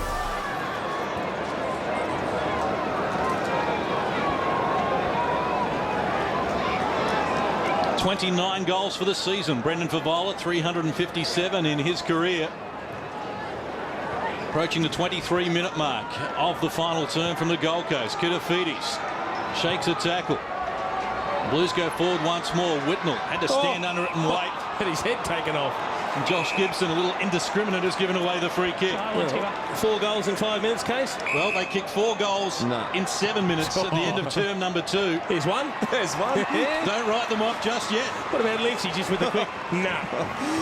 No, well, this man, you can pencil this bloke down for one. And now he'll miss it saying that. But, yeah, he'll certainly kick one. Once again, as you called on the last lead, Jace, just lent into his opponent, pushed off with the right hand and directed the kick to go to his left. That's a very good lead. That's certainly a skill of a class forward that Brendan is. Kicked 8 against Essendon in round 3. Followed that up with 6 against St Kilda 2 weeks ago. Looking for his 5th, and it's his 3rd bag of 5 here on the season. And they're not done with just yet. Well, he certainly stabbed at that one. You can see Favola there just applauding the kick, because he can't go on the long searching leads. There's perfect vision of what we're talking about. Holding the opponent back, that puts him on the back foot, and then when he goes, he gets that quick 2 or 3 metre break, which is, if it's anything longer than a 10 or 12 metre lead, Frito will pick him up. But if he gets a good kick to space where he needs it, like he has the last 2 times, he'll get that every time, and finished it well with a nice little stab kick that travelled about 25 metres. Well, Favola kicked 8 goals here 10 weeks ago in the NAB Cup semi-final to drag Carlton over the line when they trailed at 3/4 time. They're mounting something similar at the moment. 6.5 minutes to play. Plenty of time in what has been a high-scoring affair. 40 goals in total. Both teams now with their highest score of the year. Has been a good game. We've had about 9 lead changes. Certainly the tempo of the game's picked up in the second half for the Kangaroos, and the Blues just responded in these last couple of minutes. Thornton trying to work Carlton forward once more. That's a free kick. Had to be to Blackwell, I think it is. He He's got been crunched. smashed off the ball. Advantage paid here. The Blues go forward, but the ball is going to trickle over the boundary line in the forward pocket. Well, one more here would make it interesting. They'll get a little bit twitchy in the Kangaroos box. We just see Grimmer there, a little bit indiscreet, throwing Blackwell into another one. Then he copped a hiding, poor old Luke Blackwell. No in front. Whitnell takes it out of the air from the ruck contest. Can he get enough on the kick? It's rolled through, but it's been touched. It's a minor score. It's good work. Lance Whitnell's thought his way through that. Just held off his opponent. Took the ball out of the ruck and almost got an effective snap on goal. Ferrito restarts for the Kangaroos. Looking for the captain, Adam Simpson. Handballs to the rookie, Scott McMahon, a late inclusion into the team. Ball trickles over the line. We'll have a boundary throw in. 5.5 minutes remaining. And that was well done by McMahon, only in his first AFL game, but just fumbled the ball enough and dragged it over the boundary line. Shown enough to suggest he's going to be a handy acquisition for the Kangaroos. Here's Daniel Harris. Dropped it. Holding the ball. Well, they're mounting a last effort, the Blues, aren't they? They're certainly giving it everything they've got. Can Whitnell lob one through from 50? You just suggest it looks a bit doubtful with the distance. It's a top-heavy forward line. There's not many crumbing forwards for the Blues. They'll have to drag this one out of the air. Whitnell. Good roost. From 52. Lance Whitnell has kicked the goal for Carlton. They are coming. It's 11 points the difference. And Jace, you'd written them off. They're back in it. I never doubted they were in this game. But this is a great response. They looked out on their feet, certainly at the defensive end and through the midfield. The Blues looked like they were mentally and physically absolutely drained. But then your captain goes back and slots one from 50, and suddenly it's game on. And all of a sudden we've got an 8-man defence for the Kangaroos, and they're going man for man, the Blues, so they've got 8 up forward. 3 goals in 4 minutes from Carlton. Now have their highest scoring final quarter of the season. And 2 straight kicks will put Carlton back in front. Scotland works into the half-forward line. Lee Brown back there trying to help out for the Kangaroos, and they're happy just to bang the ball out of the danger zone. Bryce Gibbs. Here's Adam Simpson, the captain. Handballs over the top to Corey Jones. Did that with expertise. Now Brent Harvey couldn't handle the mark. Under pressure from Carazzo, trying to draw a free kick. Goes unwhistled. Harvey goes on with the job though. Can he put the nail in the coffin for the Kangaroos? It looks so. I'll tell you how much time Brent Harvey had then. He had time to turn around and argue with the umpire for not getting a free kick, then go back and receive the hand pass from Shannon Grant and stroll into a goal. You have a see here. He gets the jumper tuck, he turns around and has a dip, then he goes, oh, I better see what's happening with the footy. Well, Shannon Grant's got it, he'll give it to me and I'll kick a goal. That's just unbelievable, isn't it? Unfortunately, it's been all too easy for the Kangaroos to get a goal when they've needed one, as opposed to the Blues who've had to work overtime. It's something happened before that. Here we go. A free kick. Let's go to Lee Colbert for an update. Satando Halpin actually gave Daniel Pratt a nice old barrelling, and that's why the free kick was paid to the Kangaroos. Well, still 4.5 minutes to play. And Shannon Watt goes strongly to the goal square. Bryce Gibbs did a good job there to defuse the situation momentarily. But the Kangaroos still pressing here. Corey Jones takes them on. Houlihan wraps him up. That's holding the ball. Halpin comes off after that indiscretion. Brad Fisher back onto the ground. He'll get the ball here, Fisher. Simpson goes to Brad Fisher. Well, he's got to play on at all costs. Numbers inside. Kane Ackland takes the mark. Less than 4 minutes to play. Cade Simpson once more. Favola coming out on the lead. Drew Petrie wrapped up by a couple of Carlton players. Fever just found some space, pushed hard off his opponent again. Ferrito slipped over, but just couldn't quite get onto the drop of the ball. McIntosh over the top. Simpson. Now the clearing kick coming out from the Kangaroos. Lappin will track it down first. Good speed. Turns on McIntosh. Now goes in the Favola direction, but he can't get to the contest. He may now, has to go. And clearing the ball now, Brady Rawlings for the Kangaroos out into the open spaces where Aaron Edwards is trying to track it down. Gets there first.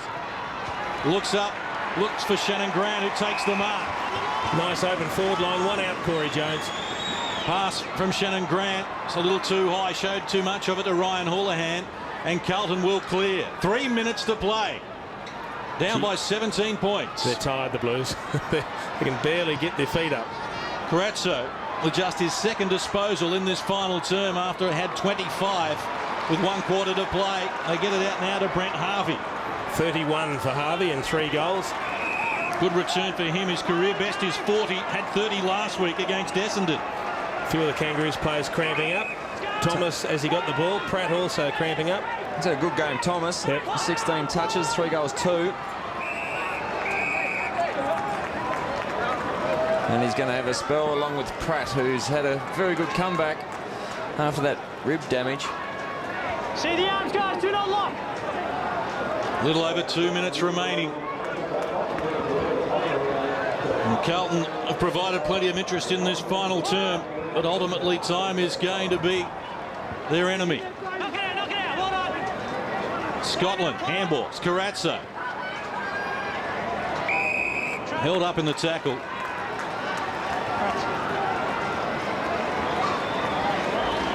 Kangaroos have kicked 7 goals in this term and Carlton 6. Carrazzo once more, quick hands. Works it out to Heath Scotland. Needs to get rid of it quickly and does. Not a lot on the kick though. Bentic bangs it forward. Favola over his head. Mark taken by Michael Ferrito. 3rd mark of the night for Ferrito. And the Kangaroos clear it out wide. Good awareness on that occasion from Matt Campbell as he goes short. Andrew Swallow to the half-forward line. Shannon Grant couldn't handle it. Andrew Walker can. Around the body, but indiscriminately, and Brent Harvey has taken the mark. Outstanding game, Harvey. Just to cap off his high possessions, the 3 goals. He just controlled the midfield from the start of the game right through to the end. Here's Adam Simpson. Possession number 20 coming up in game number 250. He's played his part. Goes long to the goal square. Goes over the back. Aaron Edwards thought he was pushed out of the equation. Carlton looked to clean up. Good pressure again from the Kangaroos. It's over the boundary line. Well, 60 seconds remaining. The Kangaroos looking for some icing on the cake, and they might get it through the agency of Andrew Swallow.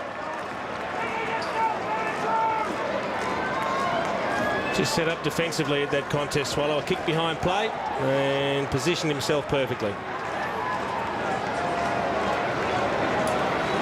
Well, they've had a good night out, the Kangaroos. 10 goal kickers already in the match as Andrew Swallow lines it up from 55. Has got the distance right on the line. The mark has been taken here by Kane Ackland.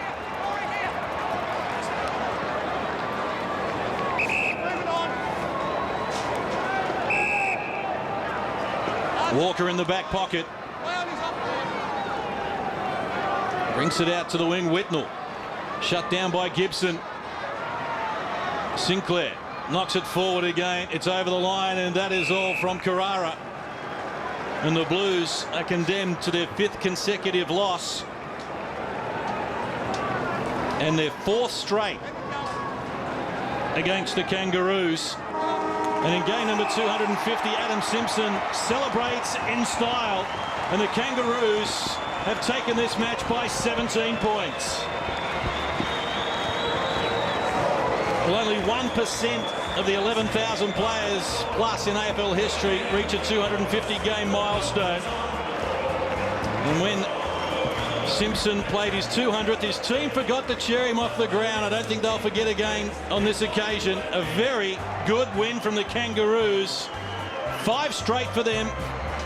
And only the 4th time in 5 years under Dean Laidley that they have been able to get across the 20-goal plateau. 22-15. Let's go down to Lee Colbert. Adam, sensational game. Big shootout tonight, 40-odd goals. Yeah, we didn't plan it that way, but yeah, they came out pretty hard, and we won pretty ugly tonight. But I suppose when you win like that, it's still a good feeling. You look pretty spent, but some great individual performances. Brent Harvey was sensational with 3 goals and 32 possessions. Oh yeah, look, his work rate is so undervalued. He's our best player outside of Daniel Wells, and he turned it on tonight. So he's a real credit to himself. Go get chaired off, mate, will you? Thanks, mate. 20 disposals on the night for Adam Simpson. Tremendous job from him. And what was a very entertaining affair from the Gold Coast. The Kangaroos lift their record now to 5 wins and 3 losses. And we'll be back with more to wrap it up with Jason Dunstall and Alistair Lynch right after this.